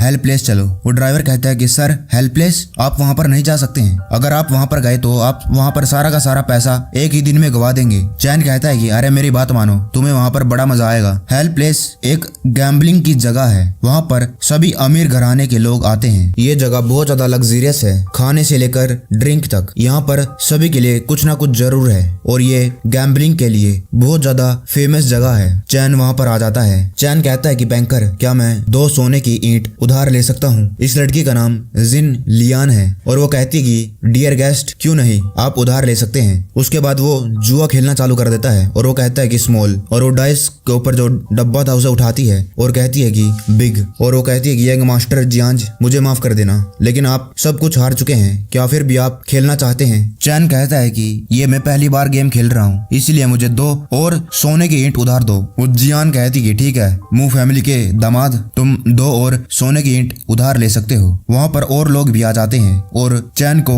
हारते हुए देखकर वो लोग बहुत ज्यादा खुश हो रहे थे। वो लोग कहते हैं कि मू फैमिली का दामाद तो कितने ज्यादा पैसे लुटा रहा है और एक सोने की ईंट की कीमत 1 मिलियन है और 5 ही मिनट में वो 2 मिलियन हार गया। चैन का सिक्योरिटी गार्ड कहता है कि सर, अगर आप फिर भी खेलते रहे तो बहुत बड़ी प्रॉब्लम हो सकती है। चैन कहता है कि मुझे अकेला छोड़ दो, क्या तुम देख नहीं सकते मुझे मजा आ रहा है और अब की बार तो मैं जीतूंगा। चैन कहता है कि जल्दी करो स्मॉल, इसको खोलो। उसका सिक्योरिटी गार्ड कहता है कि अब की बार भी बड़ा नंबर आया सर, हम फिर से हार गए। चैन कहता है कि 2 और सोने की ईंट। ऊपर से शाओबी खड़ा होकर देख रहा था। ये जो गैम्बलिंग की जगह है उसमें उसने बहुत ज्यादा पैसा इन्वेस्ट कर रखा था और ऐसा भी कह सकते हैं कि ये सारी की सारी जगह इसी की है। और वो कहता है कि जान चैन, तुम एक गधे हो जो यहाँ पर आए और अब तुम यहाँ पर आ ही चुके हो तो मुझे मत ब्लेम करना। और अपने वो नौकर को कहता है कि कुछ भी करो, उसको अपने ट्रैप में फंसा लो, आज तो मैं उसको हरा कर ही रहूंगा, आज मैं उसको कंकाल कर दूंगा। गुआन की भी वहीं पर बैठी थी और वो कहती कि इडियट्स आर इडियट्स। उन्हें ये भी नहीं मालूम कि आखिरकार उन्हें कहाँ खेलना चाहिए और उसके साथ तो ऐसा होना ही चाहिए। उसने शाओबी के साथ जो पंगा ले लिया। शाओबी कहता है कि कल उसने मेरी बहुत ज्यादा बेइज्जती करवा दी और आज मैं इसको नहीं छोड़ूंगा। चैन कहता है कि अरे नहीं, मैं फिर से हार गया। वो लड़की कहती है कि यंग मास्टर जियांज, आप निराश ना होए, आप थोड़ा और खेलें, शायद आप जीत जाएं और जितने भी आप सोने की ईंट हारे हैं क्या पता वो आप दोबारा जीत जाएं। चैन कहता है कि हाँ तुम सही कह रही हो और अब की बार मैं 10 सोने की ईंट उधार लेना चाहता हूँ। वहाँ पर जो लोग खड़े थे वो कहते हैं कि क्या 10 सोने की ईंट, ये तो कम से कम 10 मिलियन होगा। अरे भाई ये तो अब की बार सारे के सारे पैसे लुटाने आया है, पहले की तरह ये सब कुछ हार जाएगा। चैन कहता है कि अब की बार मैं स्मॉल पर बैट लगाता हूँ और जल्दी से ढक्कन को उठाओ। वो लड़की कहती कि ठीक है यंग मास्टर जियांज। और शायद भी सोचने लगता है ये लड़की बहुत ज्यादा फेमस है क्योंकि ये बहुत ज्यादा चालाक है और जब भी ये जुआ लोगों को खिलाती है अपनी ट्रिक की मदद से ये हर बार जीत जाती है और जुआरी इसके आगे सारा पैसा हार जाते हैं, इसीलिए इसका नाम किंग ऑफ स्विंडलर्स भी रख दिया गया है। और तुम्हें क्या लगता है चैन, क्या तुम अपने लक के भरोसे पर जीत सकते हो? बस सपने देखते रहो, ये कभी नहीं होने वाला है। जियान चैन, मुझे ध्यान से देखने दो उस लम्हे को जब तुम एक कुत्ते बनने वाले हो सब कुछ हार कर। वो लड़की कहती है कि क्या तुम अभी भी स्मॉल पर बैट करने वाले हो? यंग मास्टर जियांज, मुझे माफ कर देना, तुम ये। और हम देखते हैं कि जितने भी डाइस थे उन पर नंबर 2 आया था स्मॉल। वो हैरान हो जाती है, ये कैसे, ऐसे कैसे हो सकता है, सारे नंबर स्मॉल कैसे आए? चैन कहता है कि मैं जीत गया और ये 10 सोने की ईंट मेरी है। वहीं ऊपर शाबी अपना गिलास फेंक कर मारता है और कहता है कि ये क्या कर रही है और इससे इतनी बड़ी गलती कैसे हो गई? आखिरकार इसने अपनी ट्रिक नहीं इस्तेमाल करी क्या? उसने उसको जीतने कैसे दिया? गुआन की आ जाती है और उसको पीछे से पकड़ देती है और कहती कि शाबी शांत हो जाओ, जुआ बहुत ज्यादा एडिक्टिव है और जियान चैन अब आगे जरूर खेलने वाला है और हम आगे की बारी में जितना उसने कमाया है वो दोबारा से ले सकते हैं। वो लड़की कहती कि यंग मास्टर जियान, क्या आप अब भी खेलना चाहते हैं? चैन कहता है कि हाँ, और मैं अब भी स्मॉल पर बैट लगाता हूँ, जल्दी करो इसे खोलो। और वो अपने मन में सोचती है कि अब की बार मैं दोबारा से ये गलती नहीं करने वाली हूँ और मुझे सीरियस होना होगा। वो डब्बा नीचे धम से मारती है और खोलती है। वो लोग कहते कि स्मॉल, अरे तो स्मॉल आ गया, ये फिर से जीत गया। चैन कहते कि लगता है जो लक है अब की बार मेरी साइड पर है। और वो उस लड़की को कहता है क्या तुम अब भी खेलना चाहती हो? उसके पसीने छूटना चालू हो गए थे, उसे समझ नहीं आ रहा था कि ऐसा कैसे हो सकता है, आखिरकार ये नंबर छोटे कैसे आ गए और मेरी ये ट्रिक काम क्यों नहीं कर रही है। और वहाँ पर चैन के पीछे कई सारे लोग खड़े हो जाते हैं और कहते हैं कि जल्दी खोलो, जल्दी खोलो, तुम अपना काम इतनी स्लो क्यों कर रही हो, जल्दी खोलो। और हम देखते हैं कि चैन ने बहुत सारे सोने की ईंट जीत ली थी। वहाँ पर 3 से 4 सोने की ईंट के बंडल से रखे हुए थे और जो लड़की थी वो पूरी ज्यादा घबरा गई थी क्योंकि अब की बार भी स्मॉल नंबर ही आया था। और उसके पीछे जो लोग खड़े थे वो कहते कि हम जीत गए, हम जीत गए, लॉन्ग लिव यंग मास्टर। और अगर हम यंग मास्टर को फॉलो करते रहे तो हमारी जिंदगी यूं ही बदल जाएगी। जियान चैन के साइड में सोने की ईंट के अंबार लग गए थे और अब वो लड़की भी सोचने लगती है कि अब मेरा क्या होगा। और चैन कहता है कि हम सभी लोगों ने बहुत सारी सोने की ईंटों को जीता है और क्या मैं जान सकता हूँ क्या तुम लोगों के पास इतना कैश भी है हमें देने के लिए। वो लोग जो पीछे खड़े थे वो भी कहते कि ये सही कह रहा है, हमें इस ईंटों के बदले में जल्दी से पैसे निकलवा लेना चाहिए, नहीं तो यहाँ पर जो पैसे हैं खत्म हो जाएंगे। जल्दी करो जल्दी करो। वो मैनेजर आता है और कहता है कि सभी लोग शांत हो जाओ, मैं यहाँ का मैनेजर हूँ और मैं आप लोगों से माफी मांगता हूँ, हम अभी आप लोगों को कैश नहीं दे पाएंगे। वो लोग गुस्सा हो जाते हैं, साले तुमने हमें ये पहले क्यों नहीं बताया, अब तुम हार गए हो और अब पैसे देने से मना कर रहे हो। मुझे लगता है कि हमें इस जगह को डिस्ट्रॉय कर देना चाहिए। जल्दी कहो, अपने बॉस को कहो कि बाहर आए और हमारे पैसे हमें वापस करे। मैनेजर कहता है कि सभी लोग प्लीज मेरी बात मानो, ऐसी बात नहीं है कि हम आप लोगों को पैसे नहीं देना चाहते हैं, लेकिन हम इस मौके पर इतना ज्यादा कैश नहीं ला सकते हैं। चैन अपनी जगह से खड़ा होता है और कहता है कि ठीक है फिर हमें अगले कसीनो के पास चलना चाहिए। उसके सिक्योरिटी गार्ड इतनी सारी सोने की ईंटों को भी उठा नहीं पा रहे थे जितनी चैन ने जीत ली थी और वो सभी लोग कहने लगते हैं कि जल्दी करो यंग मास्टर का पीछा करो, अगर हम उसके साथ रहे तो हम एक ही दिन में बहुत सारा पैसा कमा लेंगे। यंग मास्टर जियांज प्लीज हमारे लिए इंतजार करो, हम भी आ रहे हैं। जो शाही भी था उसने सारे के सारे फर्नीचर कुर्सियां इधर उधर फेंक दी थी और वो बहुत ज्यादा गुस्से में था और कहता है कि मैंने इस जगह को अपने खून पसीने से बनाया है और उसकी वजह से अभी मुझे ये जगह बंद करनी पड़ी। जियान चैन मैं तुझे छोड़ूंगा नहीं, तेरी मौत तुझे बुलावा दे रही है। गुआन की उसको पीछे से आकर पकड़ती है और कहती कि शायबी शांत हो जाओ, अभी भी हमारे पास एक चांस है। शायबी उसको धक्का दे देता है और कहता है कि साली ऐसा मत समझ कि ये तेरा पैसा है, इस जगह का सबसे बड़ा इन्वेस्टर मैं हूँ और तुम्हारी गु फैमिली ने बस 10% इस जगह में इन्वेस्ट करा है, इसीलिए तू तो चुप ही रहे। वो पीछे गिर गई थी और गुआन की कहती है कि शाबी मैं तुम्हारी फियांसी हूँ और मैं चुप कैसे बैठ सकती हूँ जब तुम मुसीबत में हो। मैं तो तुम्हें बस ये कहना चाहती थी कि हमारे पास अभी भी और ज्यादा तरीके हैं। जब वो अंदर आया था तो मैंने उसके पीछे अपने लोग भेज दिए। वो शाबी कहता है कि क्या?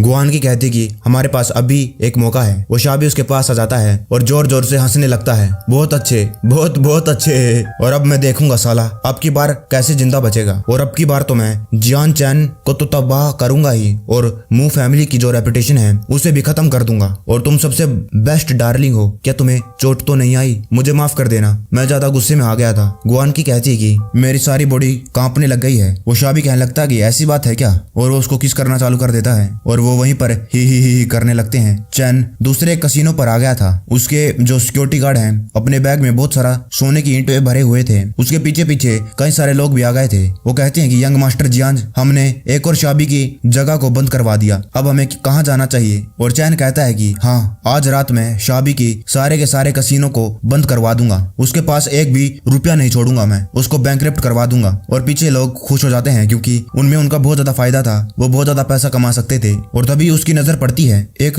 बिल्डिंग के बोर्ड पर, उस पे लिखा था ये रिचेस्ट फैमिली का सन इन लॉ है जियान चैन, और वो कसीनो में गैम्बलिंग करते हुए दिखा गया और ये भी अनुमान लगाया जाता है कि वो 10 मिलियन से कम की तो बेट लगाता ही नहीं है। चैनमिन उसको देखकर थोड़ा सा घबरा जाता है और कहता है कि साले शाबी दिखा दी तूने अपनी औकात, लोगों को भड़काने के लिए तूने यहाँ पर पोस्टर लगवा दिए और अगर ऐसी बात है तो मुझे ब्लेम मत करना तुम्हें पलट कर जवाब देने में। और चैन कहता है अपने सिक्योरिटी गार्ड से जल्दी करो हमें ऑर्फनेज जाना है। वो लोग कहते हैं हाँ, और फिर एक और बोर्ड लगवा दिया जाता है। ये चैन ने ही लगवाया था और उस पर लिखा था कि जियान चैन रिचेस्ट फैमिली का दामाद, उसने 100 मिलियन अनाथ आश्रम, एनिमल शेल्टर और कई सारी ऑर्गेनाइजेशन को दान कर दिए हैं एक ही रात में। शाबी और गुआन की भी इसी पोस्टर को देख लेते हैं टीवी में और शाबी फिर से उस पर गुस्सा हो जाता है, क्या तुम ऐसे ही उसकी रेपुटेशन को गिराने वाली थी? देखो जरा एक ही रात में उसने अपनी इमेज को कैसे सुधार लिया, और सुधारा ही नहीं बल्कि बहुत ज्यादा बढ़िया बनवा लिया। मुझे मेरे पैसे तो वापस नहीं मिले लेकिन उसने ऐसे दिखा दिया कि वो कितना अच्छा इंसान है। और गुआन की कहती कि तुम मुझे क्यों ब्लेम कर रहे हो, तुम्हें तो उन कमीनियों को ब्लेम करना चाहिए जो तुम्हारे कसीनो में है और वो एक आदमी को नहीं हरा पा रही। तभी एक भागता हुआ उसका आदमी आता है और कहता है कि मिस्टर शाबी बहुत बुरा, जो अकाउंटेंट है उसने सभी लॉस को कैलकुलेट करा है और आज रात हमने 100 मिलियन का नुकसान झेला है। शाबी कहता है कि हमें अपना बिजनेस बंद नहीं करना है, इसको चालू करते रहो, जब तक हमारा बिजनेस चलता रहेगा हम पैसा दोबारा वापस कमा लेंगे। और मुझे नहीं लगता है कि जियान चैन आज रात वापस आएगा, लेकिन जो जियान चैन था वापस आ गया था। और सुबह होते ही ये खबर पूरे शहर में फैल जाती है। वो लोग बातें कर रहे थे कि क्या तुमने सुना, मू फैमिली का जो दामाद है जियान चैन, उसने शाबी के कई सारे जो कसिनोज हैं उनको बंद करवा दिया कुछ ही दिनों में। डिंगफिंग ग्रुप पहले ही पैसों की कमी से जूझ रहा था और ये तो घाव पर नमक छिड़कना हो गया। और वो लोग ये भी कहते हैं कि मैंने तो ये भी सुना है जो चियान चैन है उसने अनाउंस कर दिया है जब तक वो शाबी उसके सामने आकर घुटनों पर माफी नहीं मांगता है वो उनके कसीनो में जाकर ऐसे ही पैसे जीतता रहेगा। और फिर हम जियान चैन को देखते हैं, उसके सामने शाबी घुटनों पर था और कहता है यंग मास्टर जियान प्लीज मुझे माफ कर दीजिए। लेकिन जो चैन था गुस्से में कहता है कि शाबी दफा हो जा साले, अगर तू मेरे सामने दोबारा वापस आया तो मैं तुझे कंगाल कर दूंगा। वो घबराते हुए कहता है कि हाँ हाँ हाँ, और चैन कहता है कि चलो अपना काम पूरा हो चुका है। वो वहां से चला जाता है। लेकिन जो शाबी था अभी भी अपने घुटनों पर था, उसे बहुत ज्यादा गुस्सा आ रहा था और अपने मन में कहता है कि जियान चैन तू बस इंतजार कर, एक दिन इसी तरह मैं तुझे घुटनों पर लाऊंगा और तू मेरे सामने ऐसे ही भीख मांगेगा। अब हमें जो मू फैमिली है उसका रेजिडेंस यानी कि घर दिखाया जाता है। उसके अंदर जो चेयरमैन था वो कहता है कि जियान चैन आखिरकार तुम ये क्या कर रहे हो। चैन कहता है कि कुछ नहीं, वो तो बस मैं अपने दोस्तों के साथ खेल रहा था। और चैन कहता है कि जरूरी बात तो ये है मैंने इस क्राइसिस को सोल्व करने का एक तरीका ढूंढ लिया है। जो चेयरमैन था गुस्से में आ जाता है, अपने हाथ टेबल पर मारते हुए कहता है कि जियान चैन तुम्हारी हिम्मत कैसी हुई मुझसे झूठ बोलते हुए, और मुझे उन लोगों से बहुत ज्यादा नफरत है जो झूठ बोलते हैं। तुमने कहा था कि तुम मू फैमिली को इस क्राइसिस से निकलने में मदद करोगे, लेकिन जरा देखो तो अपने आप को, कहाँ पर है सोल्यूशन, क्या ये कसिनो की टेबल पर है। चैन कहता है कि मैं झूठ नहीं बोल रहा हूँ ससुर जी, जरा ये देखो तो। वो अपने हाथ में एक बोतल रखे हुआ था और ये वही मेडिसिन है जो उसने बनाई थी घाव को हील करने वाली, और वो कहता है कि यही है सोल्यूशन। मिस मू कहती कि आखिरकार ये क्या चीज है। चैन कहता है कि ससुर जी जो लिन फैमिली है उसने हमें जेड देने से मना कर दिया था ना, और उसकी वजह से हम कई सारा पैसा तो हारेंगे ही, लेकिन हमारी जो रेपुटेशन है वो भी खराब हो जाएगी। और इस चीज की मदद से अगर हम इस चीज को मास प्रोड्यूस करें तो हम बहुत ऊंचाई तक जा सकते हैं जो आपने सोची भी ना होगी, और वो भी थोड़े से ही समय में। कुछ दिनों बाद चेयरमैन कहता है कि ये इतना भी बुरा नहीं है, ये स्कार रिमूविंग दवाई बहुत ही ज्यादा बिक रही है। चैन तुमने बहुत अच्छा काम किया। चैन कहता है कि ससुर जी ये तो बस एक शुरुआत है और इस जैसी दवाइयों के और भी मेरे पास बहुत ज्यादा फॉर्मूले हैं, आप बस आराम से बैठिए और बस पैसे गिनिए। चेयरमैन हंसने लगता है और कहता है कि बहुत अच्छे, मुझे तुम पर पूरा विश्वास है। उसका बटलर भागते हुए आता है और कहता है कि मास्टर ये बुरा है, बहुत बुरा है, जो हमारी यंग मिस्ट्रेस है मिस मू उसको किडनैप कर लिया गया है। चेयरमैन कहता है कि क्या, ये पक्का ही इसलिए हुआ है क्योंकि वो लोग जलते हैं, हमारी जो सेल्स है इतनी ज्यादा बढ़ गई और शायद वो हमसे अब पैसा मांग रहे हैं। चैन अब हमें क्या करना चाहिए। चैन की आंखें लाल हो जाती है गुस्से में और कहता है कि साला किसकी इतनी हिम्मत हो गई जो मेरी वाइफ को किडनैप करे, लगता है उसका जीने में मन भर गया है और अब मरना चाहता है। सीन कट होता है। कुछ गुंडे कहते हैं कि लड़की हमारे लिए स्माइल तो करो। मिस मू कहती कि बहन कटके दूर हो जा, मुझे छूना मत। वो लोग अपने फोन से वीडियो बनाते हैं। दूसरा बंदा कहता है कि बड़े भाई 3 घंटे बीत चुके हैं और वो साला अभी तक नहीं आया है, मुझे लगता है कि हम अपना कार्यक्रम इसके साथ करना चालू कर सकते हैं। वो उसकी तरफ बढ़ने चालू कर देता है। मिस मू कहती कि साले दूर हो जा, मेरे पास आने की कोशिश भी मत करना, बास्टर्ड अभी तक तू क्यों नहीं आया है। वो जोर से चिल्लाती है कि जियान चैन प्लीज मेरी मदद करो, मुझे बचाओ। वो कहती कि मुझे मत छुओ, दूर हो जाओ। वो लोग हंसने लगते हैं कि देखो ये रो रही है। वो उसको कई जगह हाथ लगाते हैं और कहते हैं कि और जोर से चलाओ, लेकिन यहाँ पर हमारे अलावा तुम्हारी आवाज सुनने के लिए कोई भी नहीं है। जियान चैन आ जाता है और मिस मू कहती कि जियान चैन कहता है कि डार्लिंग मुझे माफ कर देना, मैं तुमको अच्छे से प्रोटेक्ट नहीं कर पाया हूँ। चैन बहुत ज्यादा गुस्से में था, उसके आसपास ब्लू कलर की एनर्जी रिलीज हो रही थी। वो लोग कहने लगते हैं कि जियान चैन तुम सही मौके पर आए हो और हमें वो स्कार मिटाने वाला जो दवाई है उसका फॉर्मूला दे दो। और दूसरा बंदा कहता है कि हाँ ये सही कह रहा है, अगर तुम हमें वो फॉर्मूला दे देते हो तो हम तुम्हें बहुत आसान मौत देंगे। लेकिन जो चैन था फटाफट उनके आगे आ जाता है और एक का मुंह पकड़ लेता है अपने हाथों से। उस बंदे को समझ नहीं आया था अभी तो वो इतनी दूर खड़ा था और एकदम से इतनी पास कैसे आ गया। चैन उसके मुंह को जोर से दबाता है और नीचे फेंक देता है और कहता है कि अभी तुमने क्या कहा। वो लोग कहने लगते कि घबराओ मत, वो एक है और हम कई सारे, जल्दी करो, अटैक करो, इसको मार दो। और फिर कई सारी आवाज आती हैं, ध्यान से, बचाओ मुझे। चैन ने उन सभी को पीट दिया था और वो मिस मू के पास जाता है और कहता है कि डार्लिंग मैं लेट हो गया, मुझे माफ कर दो और ये दोबारा कभी नहीं होगा। वो उसको अपनी गोदी में उठा लेता है, उसके कंधे से लग जाती है और कहती कि कोई बात नहीं, मैं तुमको ब्लेम नहीं कर रही हूँ। और जाते हुए वो एक बंदा था उसके ऊपर पैर रखता है और कहता है कि जल्दी बताओ आखिरकार तुम किसके लिए काम कर रहे हो। लेकिन जो वो बंदा था अपनी जेब में से एक बटन निकाल लेता है फटाफट और उसको दबा देता है। चैन कहने लगता है कि ये बुरा है। तभी एक धमाका हो जाता है। वो मिस मू को लेकर फटाफट आगे भाग जाता है, लेकिन पीछे जितने भी लोग वहीं पर पड़े थे वो सभी के सभी मर जाते हैं। मिस मू कहती है कि ये आखिरकार ये कैसे हो सकता है। और चैन कहता है कि उन लोगों ने इतने ज्यादा पाप कर रखे थे कि वो इसी जगह पर फटकर मर गए। चैन सोचने लगता है कि आखिरकार मैं उस मास्टरमाइंड को कैसे ढूंढ सकता हूँ जिसने ये सब कुछ करवाया, और अगर मैं जो सुराग है उसके पीछे जाता रहूंगा तो मैं उसके पास जल्दी पहुंच जाऊंगा। और वो हंसने लगता है कि मास्टरमाइंड तू तो पक्का ही डर के मारे कांप रहा होगा और मैं तेरे लिए आ रहा हूँ। सीन कट हो जाता है, कुछ दिन बीत जाते हैं और एक न्यूज रिपोर्टर कहती है कि मेरे पीछे एक हेडक्वार्टर है, वो व्हाइट टाइगर होल है और ये एक अंडरग्राउंड ऑर्गेनाइजेशन है। उसके ऊपर किसी ने अननोन बंदे ने अटैक कर दिया है कुछ दिनों पहले और 132 लोग मारे जा चुके हैं। चैन यही न्यूज देख रहा था और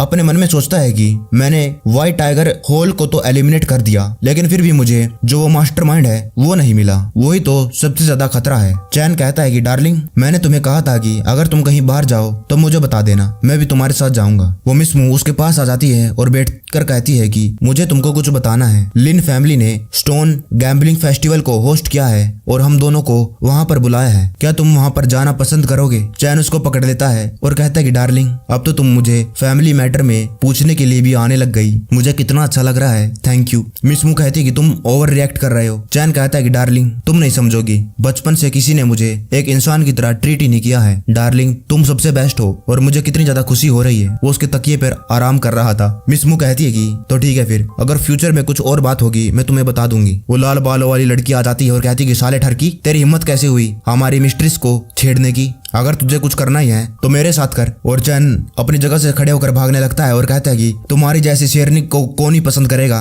और उसके पीछे भागती है कि शेरनी किसको कह रहा है, रुक वहीं पर रुक। और जो मिस मू थी वो सोच में पड़ जाती है और कहती कि किसी ने तो मुझे पूछा ही नहीं कि मुझे कैसे फील हो रहा है और मुझे उसके ऐसे बर्ताव से कुछ फर्क नहीं पड़ा। दूसरी तरफ हमें जो लिन फैमिली है उसके ऐड को दिखाया जाता है। वो कहता है कि जी हाँ, क्या तुमने उसके बारे में सोच लिया, तुम मू फैमिली को नीचे कैसे गिराओगे? वो कहता है कि हाँ, हम मू फैमिली को बहुत ज्यादा पैसे देने पर मजबूर कर देंगे और मैं जो मिस मू है और उसके डम हस्बैंड को भी रास्ते से हटा दूंगा। और अपने मन में सोचता है कि आखिरकार उस साले की हिम्मत कैसे हुई मेरी लड़की पर हाथ रखने की, मैं उसको इतना टॉर्चर करूंगा साला खुद अपनी जान ले लेगा। हम देखते हैं कि वो बुलेट ट्रेन में ट्रैवल कर रहे थे। चैन कहता है कि डार्लिंग, जरा बाहर तो देखो, ये कितनी ज्यादा फास्ट है और हम बहुत ही जल्दी वहां पर पहुंच जाएंगे। उसके सामने एक बंदा बैठा था, वो उसको नीचा दिखाने लग जाता है। वेंग चैन को भी गुस्सा आ जाता है और कहता है कि मुझे लगा था कि ट्रेन में बस इंसान आ सकते हैं और यहाँ पर एक सुअर क्या कर रहा है। वो बंदा गुस्सा हो जाता है और कहता है कि साले बहन का टके, सुअर किसको कह रहा है? और चैन कहता है कि और किसको, तेरे को तो कह रहा हूँ। वो बंदा उसको कॉलर पकड़ लेता है और कहता है कि क्या तू पिटना चाहता है? उसके पीछे एक लेडी आती है और कहती है कि एक्सक्यूज मी, ये मेरी जगह है। वो बंदा कहता है कि हैं, क्या कह रही हो तुम? वो लेडी कहती है कि मैंने कहा कि ये मेरी सीट है और मुझे लगता है कि तुम गलत सीट पर बैठ गए हो, क्या तुम यहाँ से हट नहीं सकते? और चैन कहता है कि डार्लिंग, क्या तुम मुझसे शर्त लगाओगी? ये बंदा अपनी सीट उसको नहीं देगा और अगर मैं सही होगा क्या तुम मुझे एक किस दोगी? और मिस मू कहती है कि अगर तुम्हें कुछ खेलना ही है तो अपने आप खेलो। जो बंदा था एकदम से एक्टिंग करने लगता है और कहता है कि मेरा दिल लगता है मुझे हार्ट अटैक हो रहा है, मिस मुझे माफ कर देना, मैं इस जगह से नहीं हिल पाऊंगा। और चैन कहता है कि क्या कहा था मैंने डार्लिंग, और अब तुम्हें अपना वादा निभाना होगा। मिस मू कहती है कि बस बहुत हुआ और अब शांत बैठ जाओ, हम जल्द ही पहुंचने वाले हैं। तभी एक लड़का आता है और कहता है कि आज ये क्या हो रहा है? आखिरकार इस ट्रेन में इतने ज्यादा कचरा लोग कैसे आ गए? एक शेल्फिश आदमी और एक ठरकी लड़का। और कहता है कि मिस आप चिंता न करिए, जस्टिस अभी भी इस दुनिया में है और एक टीनेजर होने के नाते मैं किसी लड़की को डेंजर में नहीं पड़ने दूंगा, मैं आपकी अभी मदद करता हूँ और पुलिस को बुलाता हूँ। वो लड़का मिस मू पर लाइन मारने लगता है और कहता है कि मैं अपने स्कूल में बॉक्सिंग करता हूँ और इस जैसे 10 के साथ तो मैं एक ही टाइम पर लड़ सकता हूँ। और आप कहाँ पर जा रही हैं? मैं जिनलिंग जा रहा हूँ और मैं तुम्हारा बॉडी गार्ड बनने के लिए तैयार हूँ और आपको जहाँ जाना है वहाँ पर छोड़ सकता हूँ। मिस मू कहने लगती है कि नहीं, तुमने गलत समझ लिया है। जो उसके सामने बंदा था वो कहने लगता है कि मुझे ज्ञान दे रहा था और तू खुद यहाँ पर एक लड़की को छेड़ रहा है, शेमलेस, डिस्गस्टिंग, बदतमीज। वो लड़का गुस्सा हो जाता है और कहता है कि तुझे क्या लगता है कि तेरी तरह सभी लोग ठरकी हैं? मैं अपनी यूनिवर्सिटी में 3rd रैंक लाया हूँ और अपना गंदा दिमाग मुझे जज करने के लिए इस्तेमाल मत करो। और वो आदमी कहता है कि मैं तो बस प्यार से बात कर रहा था और तुम्हारे जैसे घटिया स्टूडेंट को ग्रेजुएट होने के बाद कभी नौकरी नहीं मिलेगी और मैं ये शर्त लगा सकता हूँ। जो लड़का था उसका कॉलर पकड़ लेता है और कहता है कि मोटे सुअर, अभी मैं तुझको पीट पीट कर तुम्हारी चर्बी निकालता हूँ। वो दोनों लड़ने लगते हैं और हम ये भी कह सकते हैं कि जो लड़का था उस मोटे को पीट रहा था। और मिस मू कहती कि क्या ये तुमने किया है? और चैन कहता है कि डार्लिंग, मैंने कुछ नहीं किया है और ऐसा कोई तरीका नहीं है जिसकी मदद से मैं और लोगों के जो इमोशन है उसे कंट्रोल कर पाऊं। ये तो नेचर का लॉ है, जब कोई बंदा बेइज्जती फील करता है वो गुस्सा हो जाता है, और मैंने इसमें कुछ भी नहीं किया है। वो लोग एक रिजोर्ट में आ जाते हैं, गार्डन ऑफ ईडन इसका नाम था। वहाँ पर कई सारी लड़कियां पूल में नहा रही थी और जो चैन था वहीं पूल के किनारे पर बैठकर उनको देख रहा था और कहता है जो ज़ेंगजुआन कॉर्पोरेशन की प्रॉपर्टी है, इसके अंदर तो कितनी ज्यादा खूबसूरत लड़कियां हैं। वो पूरा अपना मजा कर रहा था उनको देखते देखते। और ये तो कितनी दुख की बात है कि जो मेरी वाइफ है एक मीटिंग को अटेंड करने के लिए गई है, अगर वो नहीं गई होती तो वो भी यहीं पर स्विम सूट में नहा रही होती। और कहता है कि मुझे सोचने भर में इतना ज्यादा मजा आने लग गया है, ही। तभी एकदम से जो बहुत सारे लोग आ जाते हैं। वो सिक्योरिटी गार्ड कहता है कि दवा हो यहाँ से जल्दी निकलो, हमारे बॉस ने इस जगह को रिजर्व कर लिया है, जल्दी जल्दी निकलो। और जो उनका बॉस था वो कहता है कि रुक जाओ, लड़कियां यहाँ पर रह सकती हैं। और चैन अपने मन में सोचता है कि आखिरकार इस जगह का मैनेजर क्या कर रहा है, आखिरकार वो इन गुंडों को अंदर कैसे आने दे सकता है। वो इस जगह की जो रेपुटेशन है उसे खराब कर रहा है और मुझे इसके बारे में अपनी वाइफ को बताना चाहिए और जो मैनेजमेंट है उसको करड़ा करवाना चाहिए। और जो बंदा था उसके पास दो खूबसूरत लड़कियां आ जाती हैं और ये वही बंदा है जो ट्रेन में जियान चैन ने सुअर कहा था। और वो बंदा चैन को देख लेता है और कहता है कि क्या तुम लोग अपना काम सही से नहीं कर सकते हो, मैंने कहा कि इस जगह को जल्दी से खाली करवा लो। और आखिरकार वो वहां पर क्यों बैठा है। उसके पास जो एक लड़का खड़ा था वो कहता है कि मिस्टर जू आप चिंता ना करें, लगता है उसको अपनी औकात मालूम नहीं, अभी मैं उसको यहाँ से भगा देता हूँ। उसके पास गुस्से में जाता है, वो कहता है कि ए तुम कहाँ देख रहा साले, उठ चल निकल इधर से। चैन हंसते हुए कहता है कि ये यूनिवर्सिटी की क्या तुम्हारी कोई जगह है, और आखिरकार तुम उस मोटे सुअर के पालतू कैसे बन गए। ये वही लड़का था जो मिस मू के साथ फ्लर्ट कर रहा था। वो कहता है कि तू तो उसी ट्रेन पे था और मैं साले तुझे ही ढूंढ रहा था अपना हिसाब पूरा करने के लिए, और अगर तू नहीं होता तो हमारी लड़ाई नहीं होती और मुझे फर्क नहीं पड़ा कि तूने मुझे ऑफेंड किया, लेकिन तुमने मिस्टर जू को ऑफेंड करा। क्या तुझे मालूम नहीं ये कौन है, क्या तू अपनी मौत को बुलावा दे रहा है। चैन अपना पूरा चिल मोड में था और कहता है कि मुझे माफ करना, यहाँ पर कई सारे जानवर मुझे देखने को मिले हैं और आखिरकार तुम दोनों कौन से जानवर हो। जो मिस्टर जू था वो कहता है कि तेरी माँ का साकी नाका मार इसको साले। और वो लड़का कहता है कि तेरी हिम्मत कैसी हुई हमें जानवर कहने की। वो अपना मुक्का चैन की तरफ बढ़ाता है, लेकिन जो उसका मुक्का था मिस्टर जू को लग जाता है, मोटा सुअर। उसे कुछ समझ नहीं आ रहा था कि ये क्या हो गया। उस मुक्का लगने की वजह से वो नीचे गिर जाता है और कहता है कि साले तूने दोबारा मुझे मारा, बॉडीगार्ड इसको जब तक मारो जब तक ये मर ना जाए। वो लड़का कहता है कि मिस्टर जू मैंने कुछ नहीं किया है, ये बस एक गलतफहमी है और मैं आपको नहीं मारना चाहता था मिस्टर जू।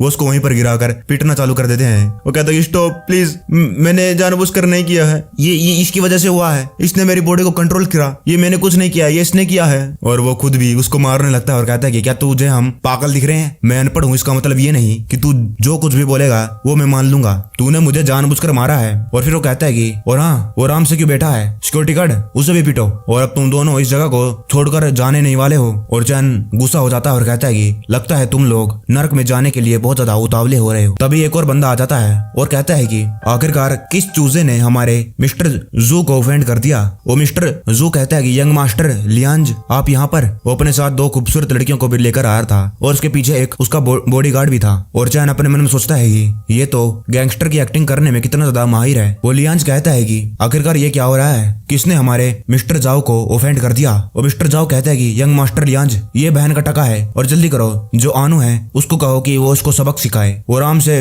पूरा चिल मोड में था। लियांज कहता है कि आनू क्या तुमने सुन लिया, उसे पीट पीट कर कचूमर बना दो। जो उसका बॉडीगार्ड आनू था उसकी तरफ बढ़ता है, वो बहुत ज्यादा स्पीड में गया था। और मिस्टर जू कहता है कि यंग मास्टर लियांज आपने कहा था कि आप मेरे लिए आनू जैसा ही कोई एक्सपर्ट ढूंढ कर दोगे, आखिरकार आपको कोई मिला। और लियांज कहता है कि तुम इतनी ज्यादा चिंता मत करो, जो आनू का मार्शल आर्टिस्ट भाई है वो आने वाला है और वो आनू से भी ज्यादा स्ट्रोंगर है। और मैं तुम्हें गारंटी नहीं दे सकता हूँ कि आखिरकार वो तुम्हारे पास ही काम करेगा, क्योंकि मैंने सुना है कई सारे लोग उसको हायर करना चाहते हैं। और मिस्टर जू कहता है कि मुझे फर्क नहीं पड़ता है, चाहे मेरा बहुत सारा पैसा लग जाए, लेकिन वो मेरे साइड में ही काम करेगा। वो लोग ये बात कर ही रहे थे, जो आनू था उस मिस्टर जू के ऊपर गिर जाता है और लियांज देखता है कि जो आनू और मिस्टर जू था वो पीछे दूर जाकर गिर जाते हैं और कई सारी जो वहां पर जगह थी खाली हो जाती है, सारा सामान हवा में उड़ जाता है और जो सामान उड़ा था उनके मुंह पर गिर जाता है। मिस्टर जू के तो कई सारे दांत भी टूट गए थे और जियान सोचने लगता है कि आनू एक एक्सपर्ट है और ये हाफ स्टेप मिंगजिन लेवल का है और इसने अकेले ही 20 स्पेशल सोल्जर्स को हरा दिया और आखिरकार वो पलक झपकते ही कैसे हार गया। और मैंने इस जैसे स्ट्रॉन्ग बंदे के बारे में पहले कभी क्यों नहीं सुना, आखिरकार ये किस प्रकार का मोस्टर है। उसके माथे से पसीना यहाँ गिरने लग गया था। चैन आगे आता है और कहता है कि आखिरकार कौन है जो मुझसे अभी भी पंगा लेना चाहता है, हिम्मत है तो एक साथ आ जाओ। तभी जो इस रिजॉर्ट का जो मैनेजर है वो आ जाता है और कहता है कि आखिरकार ये क्या हो रहा है, यहाँ पर हल्ला कौन मचा रहा है। ये इस गार्डन का मैनेजर है और जो लड़का वहाँ पर मार खा रहा था वो कहता है कि बॉस जैंग आप आ गए, ये वही है, ये यहाँ पर डायमोनिक आर्ट यूज कर रहा है और उसने मुझे कंट्रोल करके मिस्टर जू को मुक्का मरवा दिया और उसने यंग मास्टर लियांज का जो सबऑर्डिनेट है आनू उसको भी हरा दिया। जो मैनेजर था उस लड़के के मुंह पर लात मारता है। वो पूछता है कि आखिरकार तुमने मुझे क्यों मारा। जो मैनेजर था वो कहता है कि चुप हो जा, अगर तू अपने बॉस की तरह वहाँ पर पड़े नहीं रहना चाहता है। और वो जाकर जो चैन है उसके सामने झुक जाता है और कहता है कि मुझे माफ कर देना यंग मास्टर, मैं लेट हो गया। वो लड़का कहता है कि क्या यंग मास्टर, ज़ैंगज़ुएंग कॉर्पोरेशन का। मैनेजर जाकर जो बॉडीगार्ड वहाँ पर खड़े थे उनकी गर्दन में हाथ डाल लेता है और कहता है कि जल्दी करो, अपने बॉस को यहाँ से ले जाओ और तुरंत इस रिजॉर्ट को छोड़ दो। और जब वो जाग जाए उसको कहना कि वो जिंगलिंग शहर से 3 दिनों में भाग जाए, नहीं तो उसको बहुत ज्यादा नुकसान झेलना पड़ेगा। आखिरकार उसकी हिम्मत कैसे हुई मेरे मास्टर को ऑफेंड करने की। वो बॉडीगार्ड उसको कहते हैं कि हाँ हम ले जा रहे हैं, हाँ भी जाते हैं हम। और चैन कहता है कि बोरिंग, सालों ने मेरा मूड खराब कर दिया। और क्या मेरी वाइफ की मीटिंग खत्म हो गई। मैनेजर कहता है कि हाँ वो खत्म हो गई और मैं अभी आपको उनके पास ले जाऊंगा। जो लियांज था वो कहता है कि यंग मास्टर ज़ैंगज़ुएंग कॉर्पोरेशन का इतना ज्यादा स्ट्रॉन्ग, लगता है जिनलिंग में बहुत सारी प्रॉब्लम्स खड़ी होने वाली हैं। चैन मिस मू के पास जाता है और कहता है कि डार्लिंग मैंने तुम्हें बहुत ज्यादा मिस किया। वो उसको पीछे से पकड़ देता है और मिस मू कहती है लेकिन हम तो बस आधे दिन के लिए अलग हुए थे और तुम्हें इतना ज्यादा एक्टिंग करने की जरूरत नहीं है। चैन कहता है कि तुम नहीं समझोगी, मेरे लिए तुमसे 1 सेकंड अलग होना जैसे 1 साल होता है। उसके और ज्यादा करीब आ जाता है और मिस मू कहती है कि बस बहुत हुआ। और चैन कहता है कि डार्लिंग एक किस तो दे दो। मिस मू कहती है कि हम जो स्टोन गैम्बलिंग फेस्टिवल है उसको अटेंड करेंगे कल, और क्या तुम्हारे पास अच्छे कपड़े हैं। कहने लगते है कि क्या, आखिरकार इन कपड़ों में क्या दिक्कत है, कितने बढ़िया तो लग रहे हैं। मिस मू ने उसके सर पर मारकर आलू उगा दिया था। वो मिस मू कहती है कि भूल जाओ, मैं तुम्हें अच्छे कपड़े खरीदने के लिए ले जाती हूँ। सीन कट होता है और वो कपड़े खरीदने के लिए आ जाते हैं। मिस मू कहती है कि क्या तुम सच्ची में मुझे अपने साथ ले जाना चाहते हो। चैन कहता है कि तुम चिंता मत करो डार्लिंग, मुझे मालूम है कि कपड़े कैसे खरीदने हैं, लेकिन क्या तुम्हें भी अपने लिए कपड़े नहीं खरीदने, तुम अपने लिए ले आओ और हम बाद में मिलते हैं। मिस मू कहती है कि तुम कहीं मत जाना, कपड़े खरीदने के बाद मैं तुम्हें यहीं पर मिलूंगी। चैन एक स्टोर में जाता है, जो वहाँ पर काम कर रही थी वो कहती कि वेलकम सर, आखिरकार आपको क्या चाहिए। और चैन कहता है कि मैं तो बस यहाँ पर कपड़े देखने के लिए आया था। जो लड़की थी अकड़ कर बोलती है और कहती है कि सॉरी सर, अगर आप यहाँ पर कुछ खरीदने के लिए नहीं आए हैं तो आप अभी के अभी यहाँ से जा सकते हैं। चैन कहता है कि तुम्हारा क्या मतलब है। दरअसल उस लड़की ने, जो चैन ने कपड़े पहने हुए थे वो फटे हुए थे और उसे लगा कि ये कोई गरीब बस कपड़े पहनकर फोटो खिंचाने के लिए आ गया है और इसे कुछ खरीदना नहीं है। तभी 2 लोग आते हैं और उनमें जो लड़का था वो कहता है कि यहाँ पर जो कपड़े हैं कितने ज्यादा घटिया हैं। वो लड़की कहती है कि डार्लिंग यहाँ पर मेरे लिए भी कुछ अच्छे खासे कपड़े नहीं है। और चैन उनकी तरफ इशारा करके कहता है कि लेकिन उन लोगों ने भी तो कुछ नहीं खरीदा है और तुमने उनको क्यों नहीं कहा कि वो यहाँ से चली जाए। वो लड़की कहती कि इसीलिए क्योंकि तुम गरीब हो। जो लड़का लड़की थे वो भी उस लड़की की बात को सुन लेते हैं और उनके पास आ जाते हैं। वो लड़की कहती है कि इसीलिए तो मैं सोचूं आखिरकार ये जगह इतनी ज्यादा भरी हुई क्यों है, क्योंकि यहाँ पर लोग आ जाते हैं बस कपड़े पहनकर फोटो खिंचाने के लिए और कुछ खरीदते नहीं है। आखिरकार ये लोग इन लोगों को अंदर कैसे आने देते हैं। वो लड़की कहती है कि देखा, तुमने सुन लिया, तुम यहाँ पर आकर बस हंगामा कर रहे हो और जल्दी करो, यहाँ से चले जाओ। चैन कहता है कि तुम दोनों के साथ बहुत जल्दी कुछ ज्यादा बुरा होने वाला है। वो लड़की अपना हाथ उसको मारने के लिए बढ़ाती है और कहती कि साले तेरी हिम्मत कैसी हुई, अभी मैं तुझको पीट पीट कर तेरा हुलिया बिगाड़ देती हूँ। वो उसकी तरफ बढ़ती है लेकिन जो उसके कपड़े थे वहीं पर फट जाते हैं और वहाँ पर एक टैटू लिखा था, मिस्टर वैंग यहाँ पर आ चुके हैं। और जो उसका बॉयफ्रेंड था वो कहता है कि साली आखिरकार तेरी हिम्मत कैसे हुई, तेरी बॉडी पर दूसरे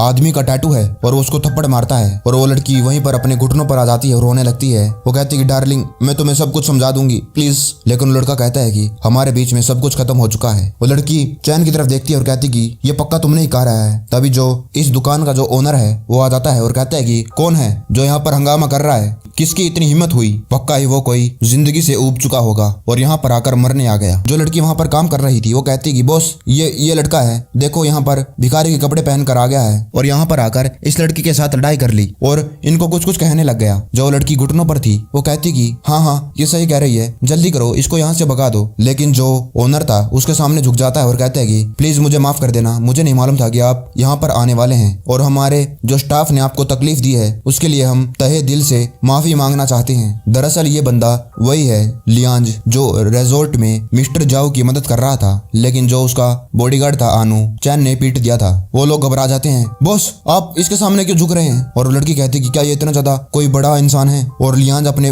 गार्ड्स को कहता है कि इन दोनों को उठाकर बाहर फेंक दो और इस लड़की को हमारे किसी भी शॉप के अंदर दोबारा जाने से बैन कर दो, और जो ये हमारी वर्कर है इसको भी नौकरी से निकाल दो, और ये आज के बाद किसी भी हमारे शॉप में काम नहीं कर पाएगी। जो स्टाफ वर्कर थे वो कहती कि रुको बॉस, मुझे माफ कर दो, मुझे माफ कर दो। और दूसरी लड़की कहती कि मुझे छोड़ो, आखिरकार तुम मेरे साथ ऐसा कैसे कर सकते हो? लियांज कहता है कि यंग मास्टर जियांज, आखिरकार आप अपने लिए कौन से कपड़े ढूंढ रहे हैं? मैं आपको खुद पर्सनली दिखाऊंगा। चैन कहता है कि ओह मुझे अभी याद आया, तुम तो वहाँ पर स्विमिंग पूल के पास थे कल। वो लियांज कहता है कि थैंक यू मुझे याद रखने के लिए, और आप मेरी दुकान पे से कोई भी कपड़े ले जा सकते हैं, आपको कोई पैसा देने की जरूरत नहीं है। और चैन कहता है कि अच्छा ऐसी बात है तो बाद में मना मत करना। मिस मू कहती है कि चैन आखिरकार तुमने इतने सारे कपड़े क्यों खरीद लिए? और चिन कहता है कि ये फ्री है और जितने मुझे पसंद आए मैं उठाता गया। और जो लियांज था वो कहता है कि प्लीज दोबारा वापस जरूर आना, उसको टाटा करता है। और मिस मू सोचने लगती है कि लगता है एक और बंदा चैन से डरने लग गया है। सीन कट होता है, जो चैन था कपड़े बदल लेता है और कहता है कि ये सूट मेरे लिए बहुत ज्यादा परफेक्ट है और इसमें मैं बहुत ज्यादा हैंडसम लग रहा हूँ। जो मिस मू थी वो भी अपने कपड़े बदल कर आ जाती है और कहती कि चलो हमें चलना चाहिए, और वो दोनों एक दूसरे को देखकर शर्माने लगते हैं। मिस मू कहती है कि ये सूट में कितना ज्यादा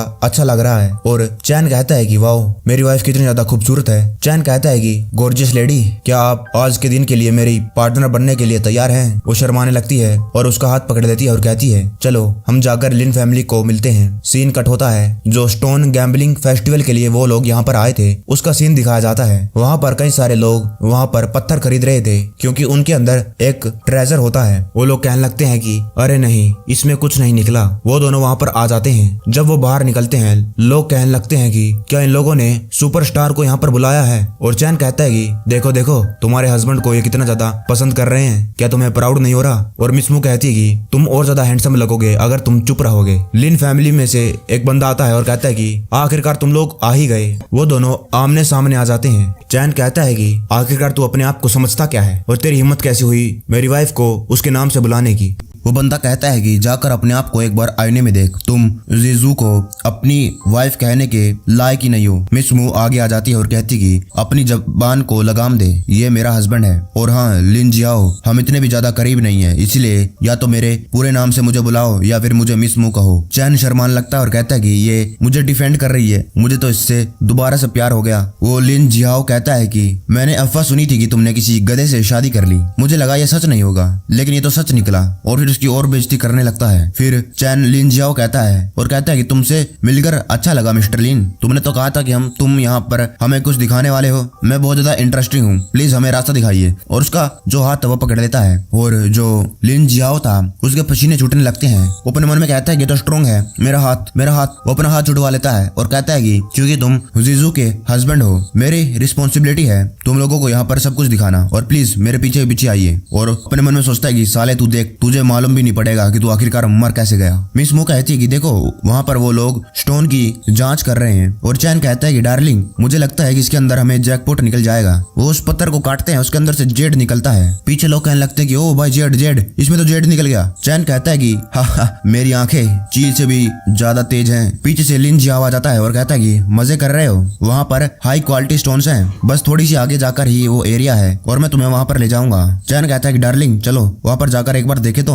और लिन जियाओ अपने मन में कहता है कि साले डम्बैस, तुझे क्या लगता है कि तू कोई एक्सपर्ट है? एक ही सेकंड लगता है किसी को अमीर और गरीब बनने में या फिर नर्क और स्वर्ग जाने में, और तुझे आज मैं दिखाऊंगा इसका क्या मतलब है। लिन जियाओ कहता है कि अकेले खेलने में मजा नहीं आता है, क्यों ना तुम मेरे साथ कोई बेट लगा लो। रूल सिंपल है, हम दोनों 3 स्टोन चुनकर लाएंगे और उनको सभी लोगों के सामने खोलेंगे, जिसके स्टोन ज्यादा वर्थ के होंगे वो ही विनर हो जाएगा। चैन कहता है कि सुनने में तो बड़ा इंटरेस्टिंग है, आखिरकार तुम क्या बेट लगाते हो? और लिन जियाओ तुरंत कह देता कि अगर तुम हार गए तो तुम जायजू से हमेशा के लिए अलग हो जाओगे, उसके पास दोबारा कभी नहीं भटकोगे। और मिस मू कहती कि लिन जियाओ तुम बहुत ज्यादा आगे बढ़ रहे हो। और चैन कहता है कि अगर तुम हार गए तो तुम मेरे सामने घुटनों पर आकर मुझे दादाजी कहोगे। मिस मू कहती कि चैन तुम भी। चैन कहता है कि चिंता मत करो डार्लिंग, मैं तुम्हें कभी नहीं छोड़ूंगा, और जल्दी हमारा एक पोता होने वाला है। वहाँ पर लोगों को ये खबर फैल जाती है कि मैंने सुना है कि जो यंग मास्टर है मू फैमिली के दामाद के साथ बेट लगा रखी है, और मैंने सुना है कि जो मू फैमिली का दामाद है वो दिमाग से पैदल है और आखिरकार वो मास्टर लिन के साथ मैच कैसे लगा सकता है। वो लोग कहने लगते हैं कि जो मिस मू है वो मास्टर लिन के साथ शादी करने वाली थी, लेकिन उसने अचानक से इस आदमी के साथ शादी कर ली और पता नहीं ये कहां से आया और लगता है कि मास्टर लिन इसे इतनी आसानी से तो जाने नहीं देगा। लिन जियाओ कहता है कि आखिरकार तुम्हारे पत्थर कहाँ हैं? वो अपने पत्थर लेकर आ चुका था और लिन जियाओ कहता है कि क्या तुमने एक भी पत्थर नहीं चुने? क्या तुम हार मानने वाले हो? वो और लोग वहाँ पर थे, वो कहने लगते हैं कि देखो इसको, ये तो मू फैमिली का दामाद होने के लायक ही नहीं है, देखो कितने छोटे छोटे 3 पत्थर लेकर आया है। और लिन जियाओ कहता है कि तुम हमारे गेस्ट हो, इसलिए मैं पहले तुम्हें जाने को कहूंगा। वो लोग कहने लगते हैं कि देखो इसके पत्थर कितने ज्यादा छोटे हैं, अगर इसके अंदर जेड भी निकल गया तो उनकी कीमत इतनी ज्यादा नहीं होगी। लगता है मास्टर लिन यूं ही जीत जाएंगे। वो बंदा उस पत्थर को काटने लगता है। चैन कहता है कि डार्लिंग देखा, इसके अंदर एक जेड है। और जो बंदा काट रहा था वो कहता है कि ये तो यूजलेस है, ये तो बेकार हो गया, ये जेड खराब निकला। चैन घबरा जाता है और कहता है कि क्या? तो कहता है कि इसका मतलब कि जो ये जेड है इसकी क्वालिटी इतनी ज्यादा बढ़िया नहीं है और इसीलिए ये बेकार है। और फिर कहता है कि मैं अभी मास्टर लिन का जो स्टोन है उसको काटूंगा। वो काटता है, उसके अंदर भी जेड निकलता है और ये परफेक्ट एम्पर जेड निकला। वो लोग चिल्लाने लगते हैं कि यंग मास्टर आप कितने ज्यादा टैलेंटेड हैं। लिन जियाओ कहता है कि कैसा है जाओजू, मुझे नहीं लगता है कि हमें आगे कंटिन्यू करने की जरूरत है, मुझे लगता है कि आगे कंटिन्यू करना टाइम वेस्ट होगा और तुम मेरे साथ अभी मेरे घर चल सकती हो। मिस मू कहती है कि अभी ये खत्म नहीं हुआ है, आखिरकार तुम इतनी ज्यादा उतावले क्यों हो रहे हो? वो लोग कहने लगते कि ये तो जैकपॉट है। मास्टर लिन के तीनों पत्थर हाई क्वालिटी जेड निकले और कम से कम ये 30 मिलियन के तो कीमत रखते होंगे। मास्टर लिन कितने ज्यादा टैलेंटेड है। और जो पत्थर काट रहा था वो कहता है कि मास्टर मुझे लगता है कि हमें आगे कंटिन्यू करने की कोई जरूरत नहीं है। चैन कहता है कि नहीं, तुम सभी पत्थरों को काटो, अगर मैं हारूंगा तो अपने पूरे दिल से हारूंगा। और चैन का जो दूसरा पत्थर था वो भी खराब निकलता है और वो बंदा काटने वाला कहता है कि मुझे भी मालूम था ऐसा ही होगा। और जो तुम्हारा तीसरा पत्थर है वो भी खराब ही निकलेगा। वो काटने लगता है, उसकी आंखें चमक जाती है। ये क्या? ये तो रेड है, ये तो एक ब्लड स्टोन है। जो लिन जियाओ था वो कहता है कि ये तो इम्पॉसिबल है, आखिरकार ये कैसे हो सकता है? नहीं, ये क्या सच्ची में ब्लड स्टोन है? वो लोग कहने लगते हैं कि देखो जरा इसकी शेप को तो देखो, ये किसी ड्रैगन की तरह दिख रहा है, ये तो ड्रैगन शेप का ब्लड स्टोन है। क्या मैं सपना देख रहा हूँ? ऐसी भी कोई चीज एग्जिस्ट करती है? और वो लोग कहने लगते हैं कि जो मिस्टर जांज है इनकी आंखें तो बहुत अच्छी है, ये भी बहुत ज्यादा टैलेंटेड है, ये तो मिस्टर लिन से भी कई गुना ज्यादा टैलेंटेड लग रहे हैं मुझे। चैन कहता है कि डार्लिंग जरा देखकर तो बताओ आखिरकार ये पत्थर कितने का होगा। मिस मू कहती है कि कम से कम 100 मिलियन का होगा और जिसको पत्थर पसंद आ गया उसके लिए तो ये प्राइसलेस है। चैन कहता है कि वाओ 100 मिलियन और इसके तो बस 30 मिलियन है, लगता है मैं जीत गया। लगता है अब किसी को मेरे सामने झुककर मुझे दादाजी कहना होगा। वो लिन जियाओ घबराने लगता है, उसके पसीने छूटने लगते हैं और कहता है कि इसके बारे में सोचना भी मत। लेकिन तभी जो लिन जियाओ था अपने घुटनों पर आ जाता है, उसे समझ नहीं आ रहा था कि आखिरकार ये क्या हुआ और मेरे दांत कैसे टूट गए। चैन कहता है कि ये इतनी बुरी तरीके से गिरा, मुझे लगता है कि ये अभी सही से बात भी नहीं कर पाएगा। भूल जाओ, तुम्हें मुझे दादाजी कहने की कोई जरूरत नहीं है और मुझे तुम्हारे जैसा अगली ग्रैंडसन बिल्कुल भी नहीं चाहिए है। ओह, मैं तो इस ट्रेजर को भूल ही गया था। डार्लिंग चलो। वो पीछे अभी भी घुटनों पर था, उसके सामने कई सारे बॉडीगार्ड आ जाते हैं। चैन को कुछ समझ नहीं आता है और मिस मू कहती कि लिन जियाओ इसका क्या मतलब है। वो लिन जियाओ खड़ा होता है और कहता है कि इसका कुछ मतलब नहीं है, तुम इस ब्लड स्टोन पत्थर को छोड़कर जा सकते हो। मिस मू गुस्से में चिल्लाती है, लिन जियाओ इतने बेशरम, आखिरकार तुम ऐसे कैसे कर सकते हो? इतने नीचे गिर गए और हमें लूटने की कोशिश कर रहे हो। लिन जियाओ कहता है कि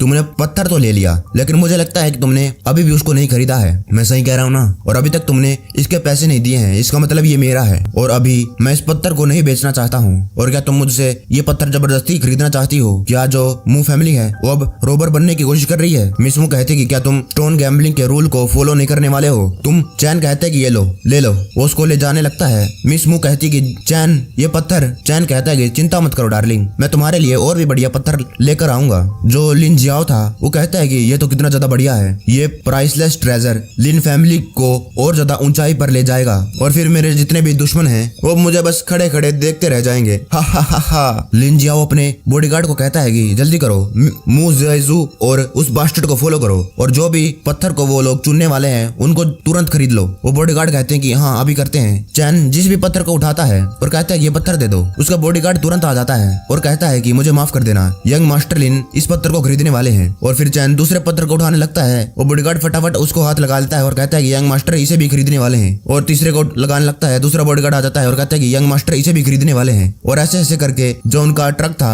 पूरा पत्थर से भर जाता है। और चैन कहता है कि हाँ, जितने भी पत्थर मैंने चुने सारे के सारे मास्टर लिन ने खरीद लिए। लगता है अब मुझे बस बचे हुए पत्थर खरीदने पड़ेंगे। और अब प्लीज अब तुम लोग ये मत कहना कि अब तुम लोग मेरे पीछे पीछे बचे हुए पत्थर वाले एरिया में भी आ जाओगे। और वो बॉडीगार्ड कहते हैं कि तुम हमसे मजाक कर रहे हो, तुम अपना टाइम ले सकते हो, हम जा रहे हैं, वहाँ पर कुछ नहीं मिलता है। मिसमू कहती कि चैन, अगर जो लिन जियाओ है बेशर्मी से तुम्हारे सारे पत्थरों को खरीद रहा है तो इसका मतलब ये नहीं है कि तुम हार मान जाओ और यहाँ पर आकर कचरे को खरीदने लग जाओ। चैन कहता है कि डार्लिंग, मुझ पर भरोसा रखो, अगर मू फैमिली ग्रेटर हाइट्स तक जाना चाहती है तो हमें इन बचे हुए पत्थरों पर ही निर्भर होना पड़ेगा। मिसमू कहती कि चैन, तुम क्या करना चाहते हो? चैन कहता है कि इतनी भी जल्दी क्या है, तुम्हें जल्द ही पता चल जाएगा। और लिन जियाओ था उसके घर में उसका जो बटलर था उसको कहता है कि यंग मास्टर लिन, जितने भी स्टोन्स बॉडीगार्ड खरीद कर लाए थे सभी के सभी काटे जा चुके हैं और उनमें से कुछ भी नहीं निकला है, सारे के सारे बेकार हैं। और लिन जियाओ कहता है कि साले चैन, तेरी हिम्मत कैसे हुई मुझे ठगने की? और कल ऑक्शन का दिन है और सभी लोग इस पत्थर को देखने के बाद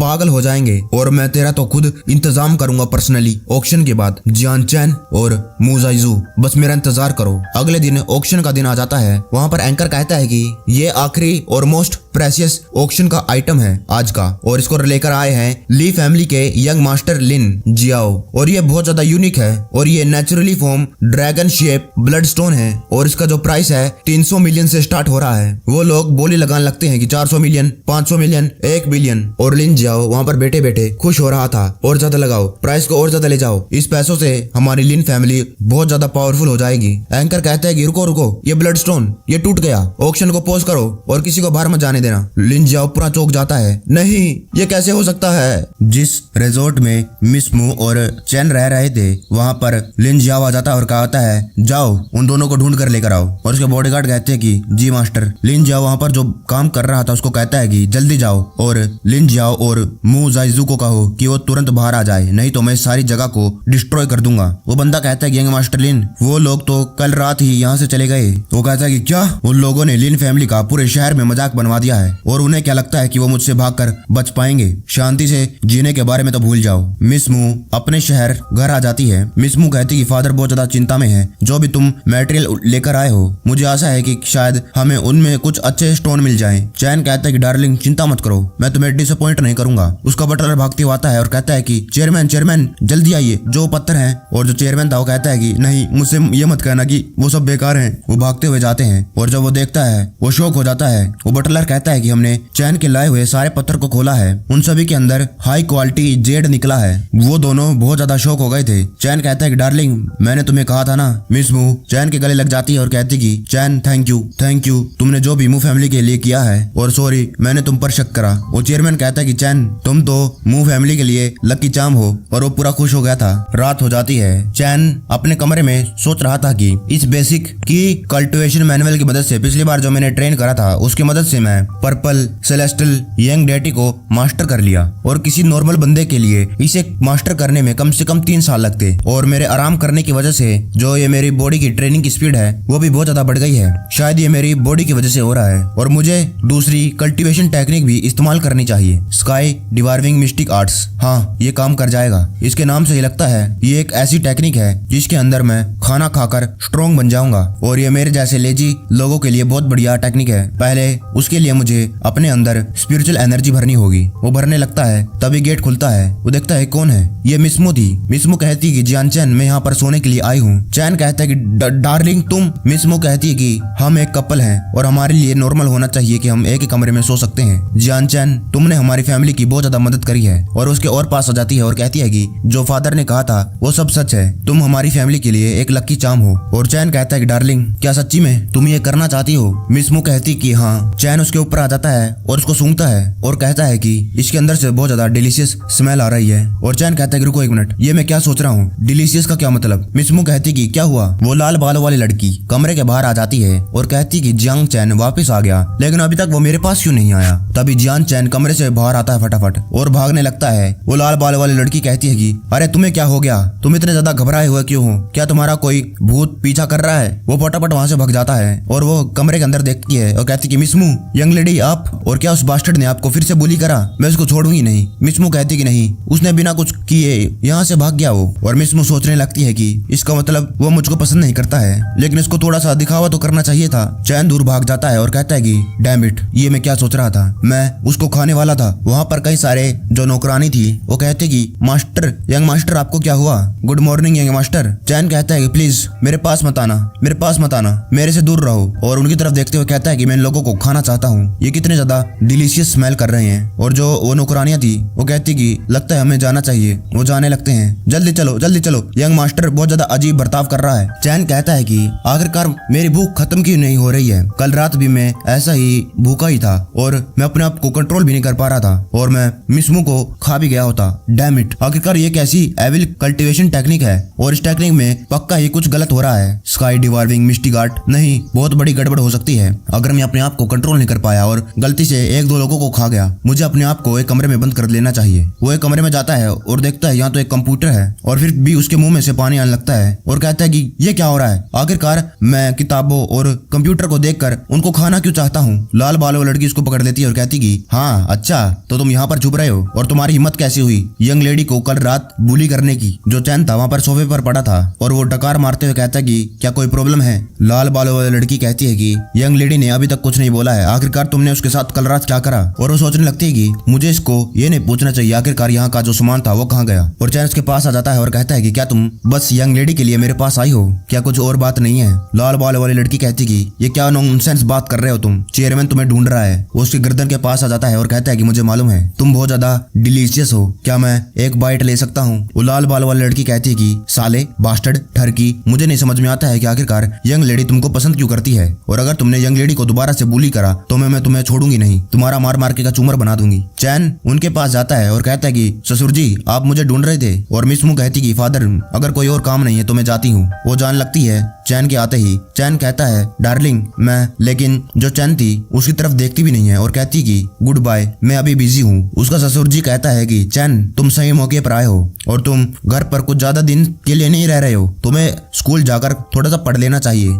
ये प्रोफेसर हैन है और इन्होंने एक टेस्ट पेपर तुम्हारे लिए तैयार करा है, आखिरकार तुम्हें कौन सी क्लास से शुरू कर लेना चाहिए। प्रोफेसर हैन को पता है कि तुम स्कूल नहीं गए हो कभी और इसीलिए जो टेस्ट पेपर उन्होंने बनाया है वो बहुत ज्यादा आसान होगा, इसलिए तुम ज्यादा चिंता मत करो। और चैन पेन उठाता है और कहता है कि इंटरेस्टिंग, मैं कभी स्कूल नहीं गया हूँ लेकिन ये एक बढ़िया आइडिया है, देखता हूँ आखिरकार मुझे क्या क्या आता है। प्रोफेसर अपने मन में कहता है कि मुझे यकीन नहीं हो रहा है, इसने जो कुछ भी लिखा है सब कुछ सही है। हालांकि जो क्वेश्चन थे बहुत ज्यादा आसान थे लेकिन फिर भी एक ऐसे बंदे के लिए जो कभी पहले स्कूल ही नहीं गया है उसके लिए सभी के सभी क्वेश्चन सही कैसे हो सकते हैं। और मैंने इस क्वेश्चन पेपर में 2 यूनिवर्सिटी लेवल के क्वेश्चन भी डाल दिए थे और इसने तो उनको भी सही जवाब दे दिया। चैन अपने मन में कहता है कि लगता है जो ये स्काई डिवार्विंग मिस्टिक आर्ट है ये इतनी भी ज्यादा बेकार नहीं है, मैंने उन किताबों को खा लिया था और उनके अंदर जितनी भी नॉलेज थी मेरे दिमाग के अंदर आ गई है। हालांकि ये बहुत ज्यादा अजीब है लेकिन फिर भी बहुत ज्यादा यूजफुल है और ये तो अच्छा हुआ मैंने कई सारी किताबें और एक कंप्यूटर खा लिया। प्रोफेसर कहता है कि मिस्टर मू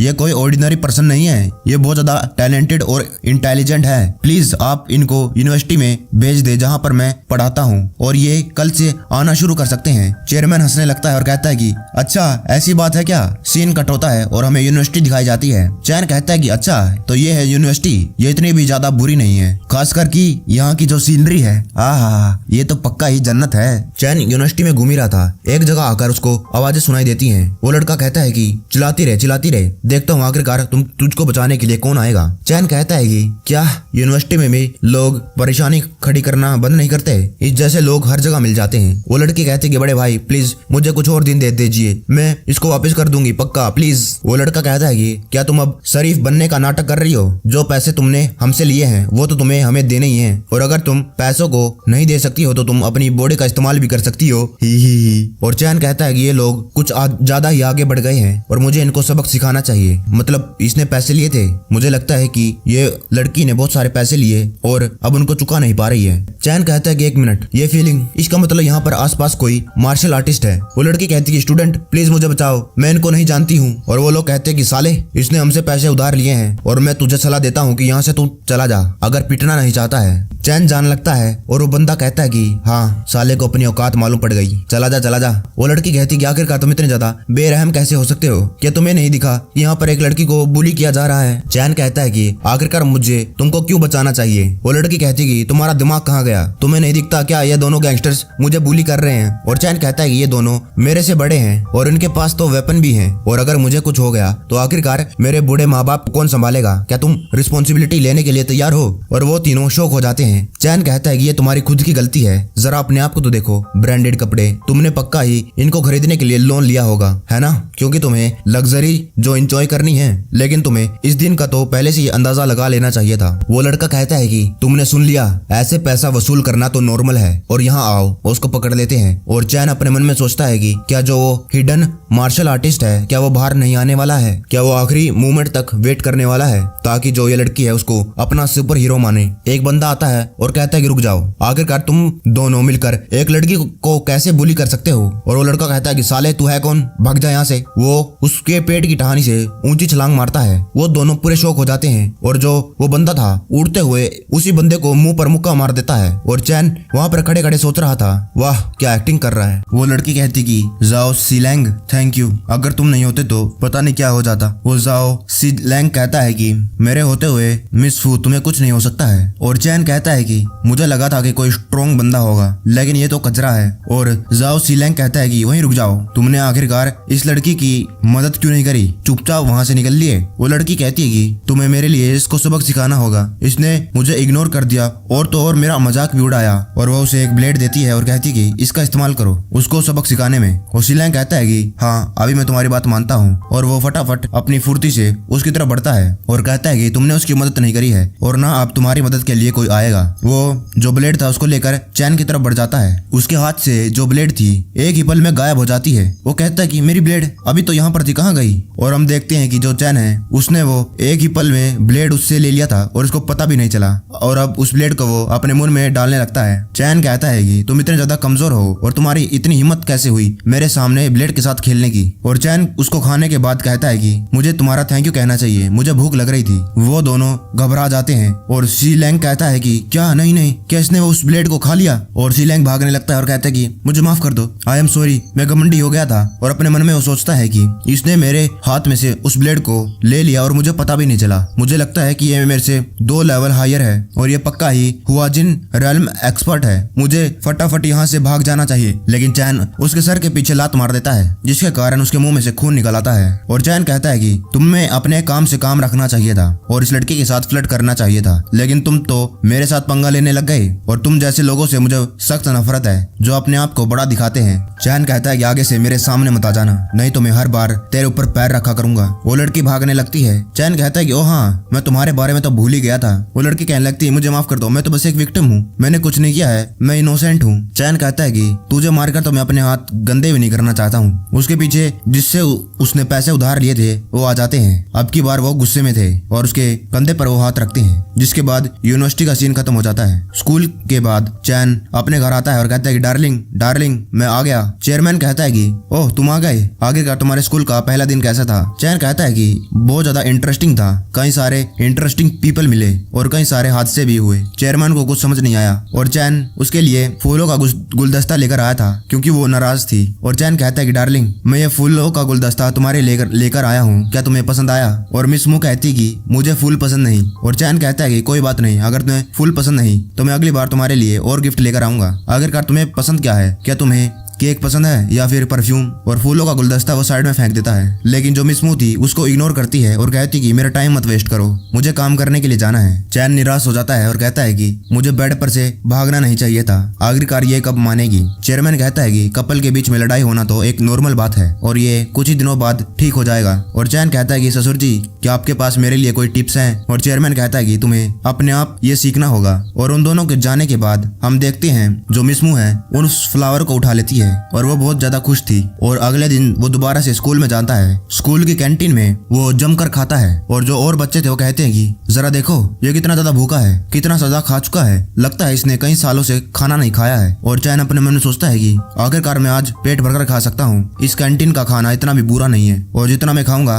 उतना मैं स्ट्रॉन्ग बनता जाऊंगा। इस टेक्निक की मदद से वो खाना खा ही रहा था, तभी वहाँ पर जो एक टेबल थी वहाँ पर धड़ाम से एक नोटों का बंडल गिरता है। वो बंडल एक लड़के ने घेरा था और वो कहता है कि सीनियर सिस्टर फी, मुझे मालूम है कि तुम्हें अर्जेंट पैसों की जरूरत है और इसीलिए ये लो 1 लाख और ये पैसे तुम्हारे हो जाएंगे अगर तुम मेरी गर्लफ्रेंड बनने के लिए तैयार हो। चैन पीछे से उन दोनों को देख रहा था और उसके पीछे लोग बातें कर रहे थे कि जो ये बंदा है इसका नाम ब्रदर कियान है और इसका जो फादर है उसको अरब में तेल मिल गया है और ये इतनी बड़ी बात है कि लोग इसको पैसे देकर भी नहीं ले सकते हैं। और दूसरा बंदा कहता है कि अगर तुम हमारे भाई कियान की गर्लफ्रेंड बनती हो तो तुम्हें पैसों के बारे में चिंता करने की कोई जरूरत नहीं है। और जो कियान था वो फुल हीरो वाली पोज दिखा रहा था अपने बालों में हाथ मारते हुए और कहते हैं कि जल्दी करो सीनियर सिस्टर फी, कियान को हाँ कर दो। ये स्कूल की सबसे खूबसूरत लड़की है फी लुओई और मैंने सुना है कि इसकी जो फैमिली है वो बहुत ज्यादा गरीब है और इसके जो फादर हैं 15 सालों से पैरालाइज पड़े हैं और इसके पीछे इतने लोग दीवाने हैं कि अगर वो लोग लाइन में लग जाएं तो स्कूल के 10 चक्कर लग जाएंगे,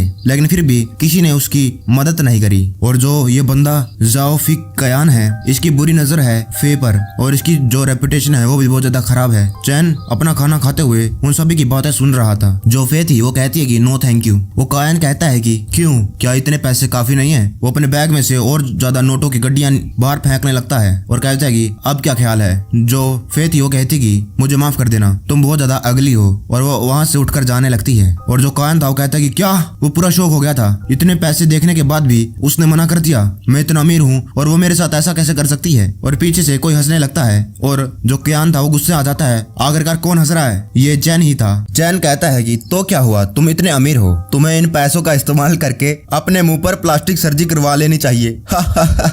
और जो कियान था उसकी तरफ गुस्से में बढ़ने लगता है और कहता है कि साले भिखारी, तेरे पास 3 सेकंड है, मुझसे माफी मांग ले, नहीं तो जो मेरा मुक्का है आज तेरे सारे दांत तोड़ देगा। सीन कट हो जाता है और हम देखते हैं कि जो कियान है कैंटीन की सीढ़ियों से नीचे गिर रहा है। चैन कहता है कि तुम बहुत ज्यादा आवाज कर रहे हो और कियान कहता है कि तुम लोग यहाँ पर क्यों खड़े हो? क्या तुम्हें नहीं दिख रहा कि ये मुझे पीट रहा है? जल्दी करो और इसको पीट पीट कर जमीन पर लिटा दो और जो भी इसको मुक्का मारेगा हर एक मुक्के का मैं उसको 10,000 देने वाला हूँ। उसके साथ ही कहते कि भाई कियान बस हम पर छोड़ दो। और कियान कहता है कि सभी लोग सुनो, अगर कोई भी उसको मार मार के बेहोश कर देगा तो मैं उसको 1 लाख रुपए दूंगा। वो लोग कहने लगते कि क्या सच्ची में 1 लाख? और उसके पास कई सारे लोग आ जाते हैं और कहते हैं कि हमें ब्लेम मत करना, जो ये ऑफर है बहुत ज्यादा बढ़िया है और हम तुम्हें एडवांस में माफी मांगते हैं। चैन का फोन आ जाता है और कहता है कि हेलो, हाँ मैं कैंटीन में हूँ, हाँ तुम्हें मैं आसानी से मिल जाऊंगा। कियान कहते हैं कि क्या तुम और लोगों को बुला रहे हो? तुम्हें डर लग रहा है? कोई बात नहीं, जितने लोग भी आएंगे मार खार कर ही वापिस जाएंगे।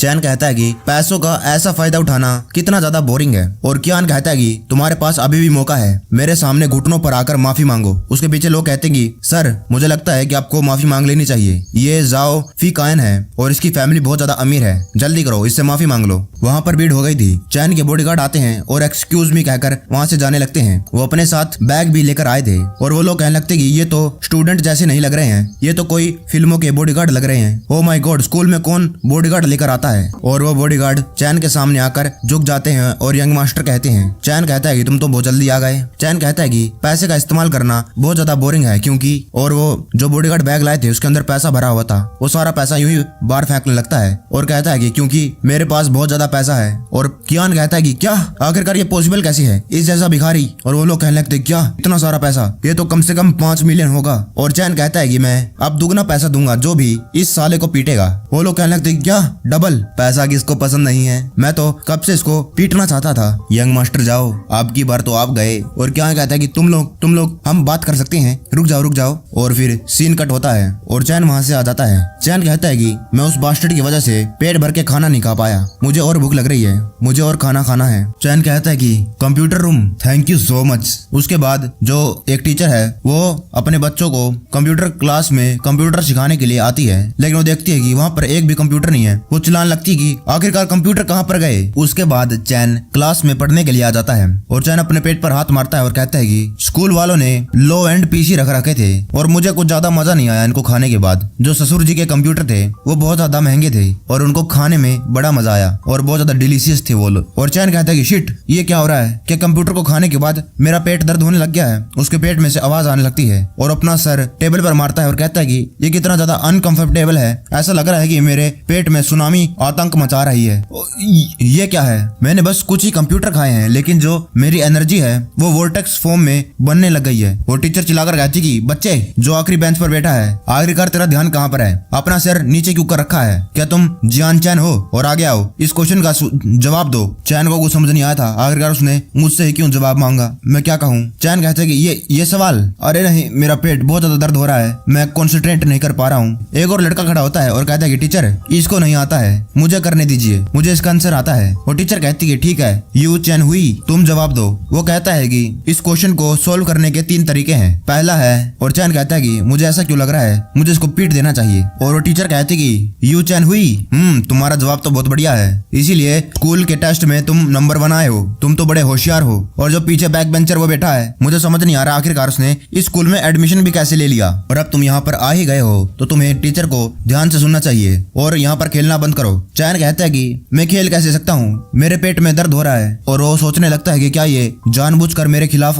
ये कर रही है। यू चैन हुई कहता है कि हाँ इसे मैं जानता हूँ, ये मोस्ट फेमस इडियट है होंगसी गांव का, तुम ये मान ही लो ना कि तुम्हें इसका आंसर नहीं आता है। और अब पेट दर्द का बहाना बनाना बंद करो। जो वहाँ पर बच्चे थे वो कहने लगते हैं कि आखिरकार ये इस यूनिवर्सिटी में आ भी कैसे गया, मुझे लगता है कि ये कोई अमीर परिवार का होगा। और आखिरकार जो अमीर है वो कुछ भी मन में आए वो कर सकते हैं क्या? मुझे बहुत ज्यादा डिस्गस्टिंग फील हो रहा है कि ये हमारी क्लास में है। चैन कहता है कि मैं थोड़ा सा अनवेल फील कर रहा हूँ और तुम अपनी जो लाइन है उसको बहुत ज्यादा आगे क्रॉस कर चुके हो। और वो अपने मन में कहता है कि मैं तो चिंता कर रहा था कि आखिरकार मैं अपने पेट में जो ये गड़बड़ है इसको कैसे दूर करूं, और अब तुमने मुझसे पंगा ले लिया है, अब मैं इसे तुम्हें दे दूंगा। चैन अपनी नाक बंद करता है और कहता है कि छी छी छी छी, कितनी बदबू। यू चैन हुई, यहाँ पर क्लास में तुम पाद कैसे मार सकते हो? जो वहाँ पर और बच्चे थे वो कहते हैं कि हाँ ये तो बहुत ज्यादा बदबू है, छी छी छी छी। और बच्चे कहने लगते हैं कि यू चैन हुई, आखिरकार तुम भरी क्लास में ये कैसे कर सकते हो? वो यू चैन हुई कहने लगता है कि दैट्स बुलशिट, मैंने ऐसा कुछ नहीं किया है। और उस क्लास के बाहर कई सारे बच्चे जा रहे थे, तभी एकदम से दरवाजा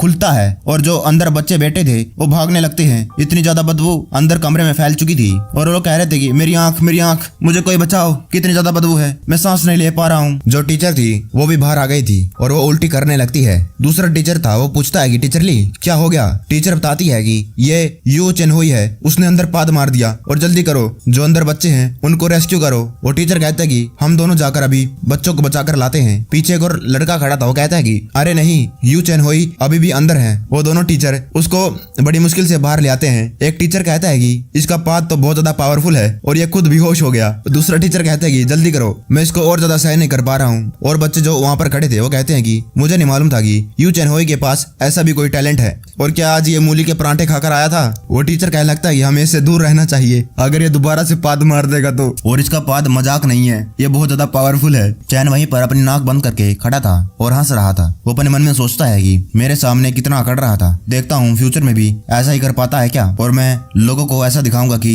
ये तुमने पाद मार के ये सब कुछ बदबू फैला दी है। और फिर वो सोचने लगता है कि आखिरकार ये किस प्रकार की कल्टीवेशन टेक्निक है जो जियांग टाइजुन ने सीखी है। ये तो बहुत ज्यादा डेडली बायो वेपन बन गया है। उसके फोन में फोन आ जाता है और वो कहता है कि हेलो डार्लिंग, मैं अभी भी स्कूल में हूँ। और वो कहते हैं कि क्या, ये तुम क्या कह रही हो? सीन कट हो जाता है। चैन भागते भागते मू फैमिली के घर जाता है और कहता है कि डार्लिंग, आखिरकार ससुर जी को क्या हो गया? मिस मू कहती है कि पापा को किसी ने किडनैप कर लिया है और उन लोगों ने अभी तक कोई पैसे नहीं मांगे हैं और ना ही कुछ और, लेकिन उन लोगों ने ये कहा है कि तुम यहाँ से चले जाओ। जो उसकी सासू माँ थी वो कहती कि लिटिल चैन, तुम्हें अपने ससुर जी को बचाना ही होगा। और चैन अपने मन में सोचता है, ये लगता है कि वो लोग मुझे टारगेट कर रहे हैं, मैंने कई सारे लोगों को ऑफेंड कर रखा है और आखिरकार ये किसका काम हो सकता है। उसका एक सिक्योरिटी गार्ड आता है और कहता है कि ये बहुत ज्यादा बुरा हो रहा है मैनेजर मू, हमारी बिल्डिंग के एड्रेस पर कई सारे लोग इकट्ठा हो गए हैं, वो लोग कह रहे हैं कि जो हमारी दवाई है वो खराब है और हमसे रिफंड मांग रहे हैं। और चैन कहता है कि ये उन्हीं का प्लान है, तुम्हारे पापा को किडनैप करना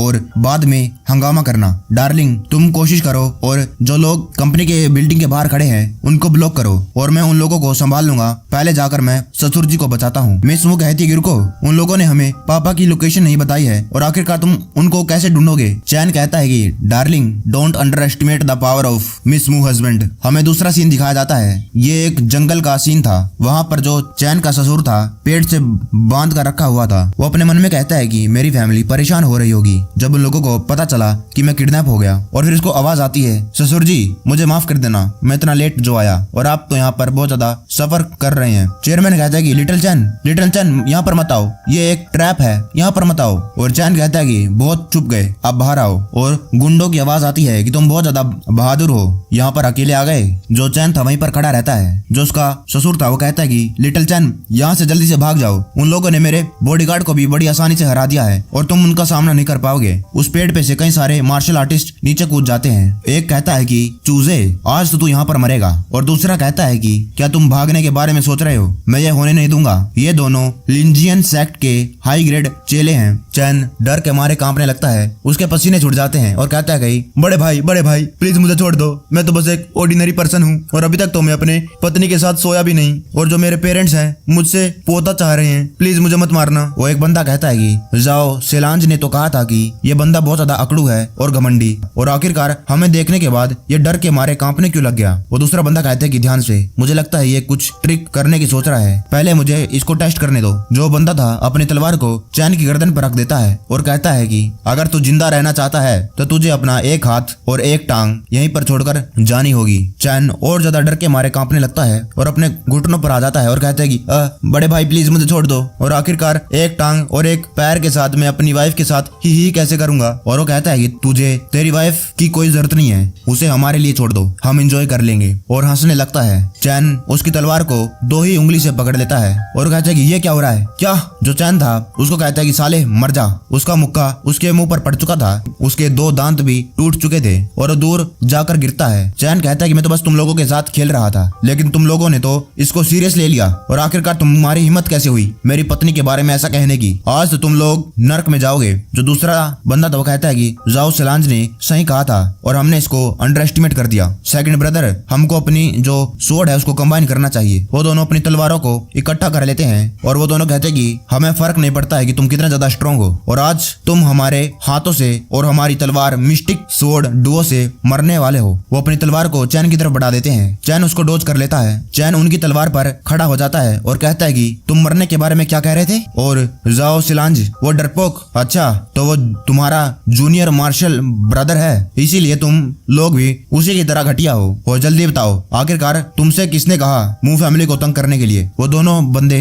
डरने लगते हैं और एक कहता है कि ये भाई जाओ सिलांज था, वो तुमसे बदला लेना चाहता था तुमसे हारने के बाद। चैन उसका सार पकड़कर नीचे गिरा देता है और चैन कहता है कि मेरे पेशेंस की भी एक लिमिट है और मैं तुम्हें सलाह देता हूँ कि तुम सच बता दो, सच। वो दूसरा बंदा डर के मारे कांपने लगता है और कहते हैं कि हाँ। सीन कट हो जाता है। चैन ससुर जी को लेकर मू फैमिली के घर पर आ जाता है और वो उन दोनों भाइयों को भी बांध कर ले आता है। मिस मू और जो उसकी सासू माँ थी वो दोनों चेयरमैन को देखकर खुश हो जाती हैं। चेयरमैन कहता है कि मैं ठीक हूँ। उसकी सासू माँ कहती है कि डार्लिंग क्या इन लोगों ने आपको पीटा तो नहीं। और चेयरमैन कहता है कि नहीं कुछ नहीं, वो तो अच्छा हुआ चैन आ गया। चैन कहता है कि इन दोनों को ले जाओ और अंडरग्राउंड बेसमेंट में फेंक दो, अभी भी ये मेरे काम आ सकते हैं। और मिस मू कहती है कि क्या इन्हीं लोगों ने फादर को किडनैप किया था और आज तुम इन लोगों को छोड़ क्यों रहे हो। हालांकि जो मेरे पापा हैं वापस आ गए हैं, लेकिन जो कंपनी की बिल्डिंग है वहां पर जो प्रॉब्लम हो रही है वो अभी तक रिजोल्व नहीं हुई और वो लोग अभी भी वहां पर जो एंट्रेंस है उसको ब्लॉक करके खड़े हैं और वो वहां से जाने से मना कर रहे हैं। चैन कहता है कि तुम्हें कुछ करने की जरूरत नहीं है, तुम बहुत ज्यादा मेहनत कर रही हो, आराम करो। और मिसमू कहती कि लेकिन चैन कहता है कि तुम चिंता मत करो, सब कुछ मैं संभाल लूंगा, मुझे मालूम है इसके पीछे कौन है और वो लोग मेरी वाइफ को बुली करने के लिए बहुत ज्यादा पछताने वाले हैं और इसके आगे क्या होगा आपको क्या लगता है। ये वीडियो तो यहीं पर खत्म हो रही है और अगर आपको इस मानवा का सेकंड पार्ट चाहिए है तो उसके लिए 5000 लाइक और 500 कमेंट का टारगेट रखता हूँ। और आपको ऐसी मानवा देखना पसंद है तो आप इस चैनल को सब्सक्राइब कर सकते हैं, इस पर आगे आने वाली है। और जो मेरा दूसरा चैनल है उस पर पहले ही कई सारी वीडियोस अपलोड हैं, वो आप तब तक उनको देख सकते हैं।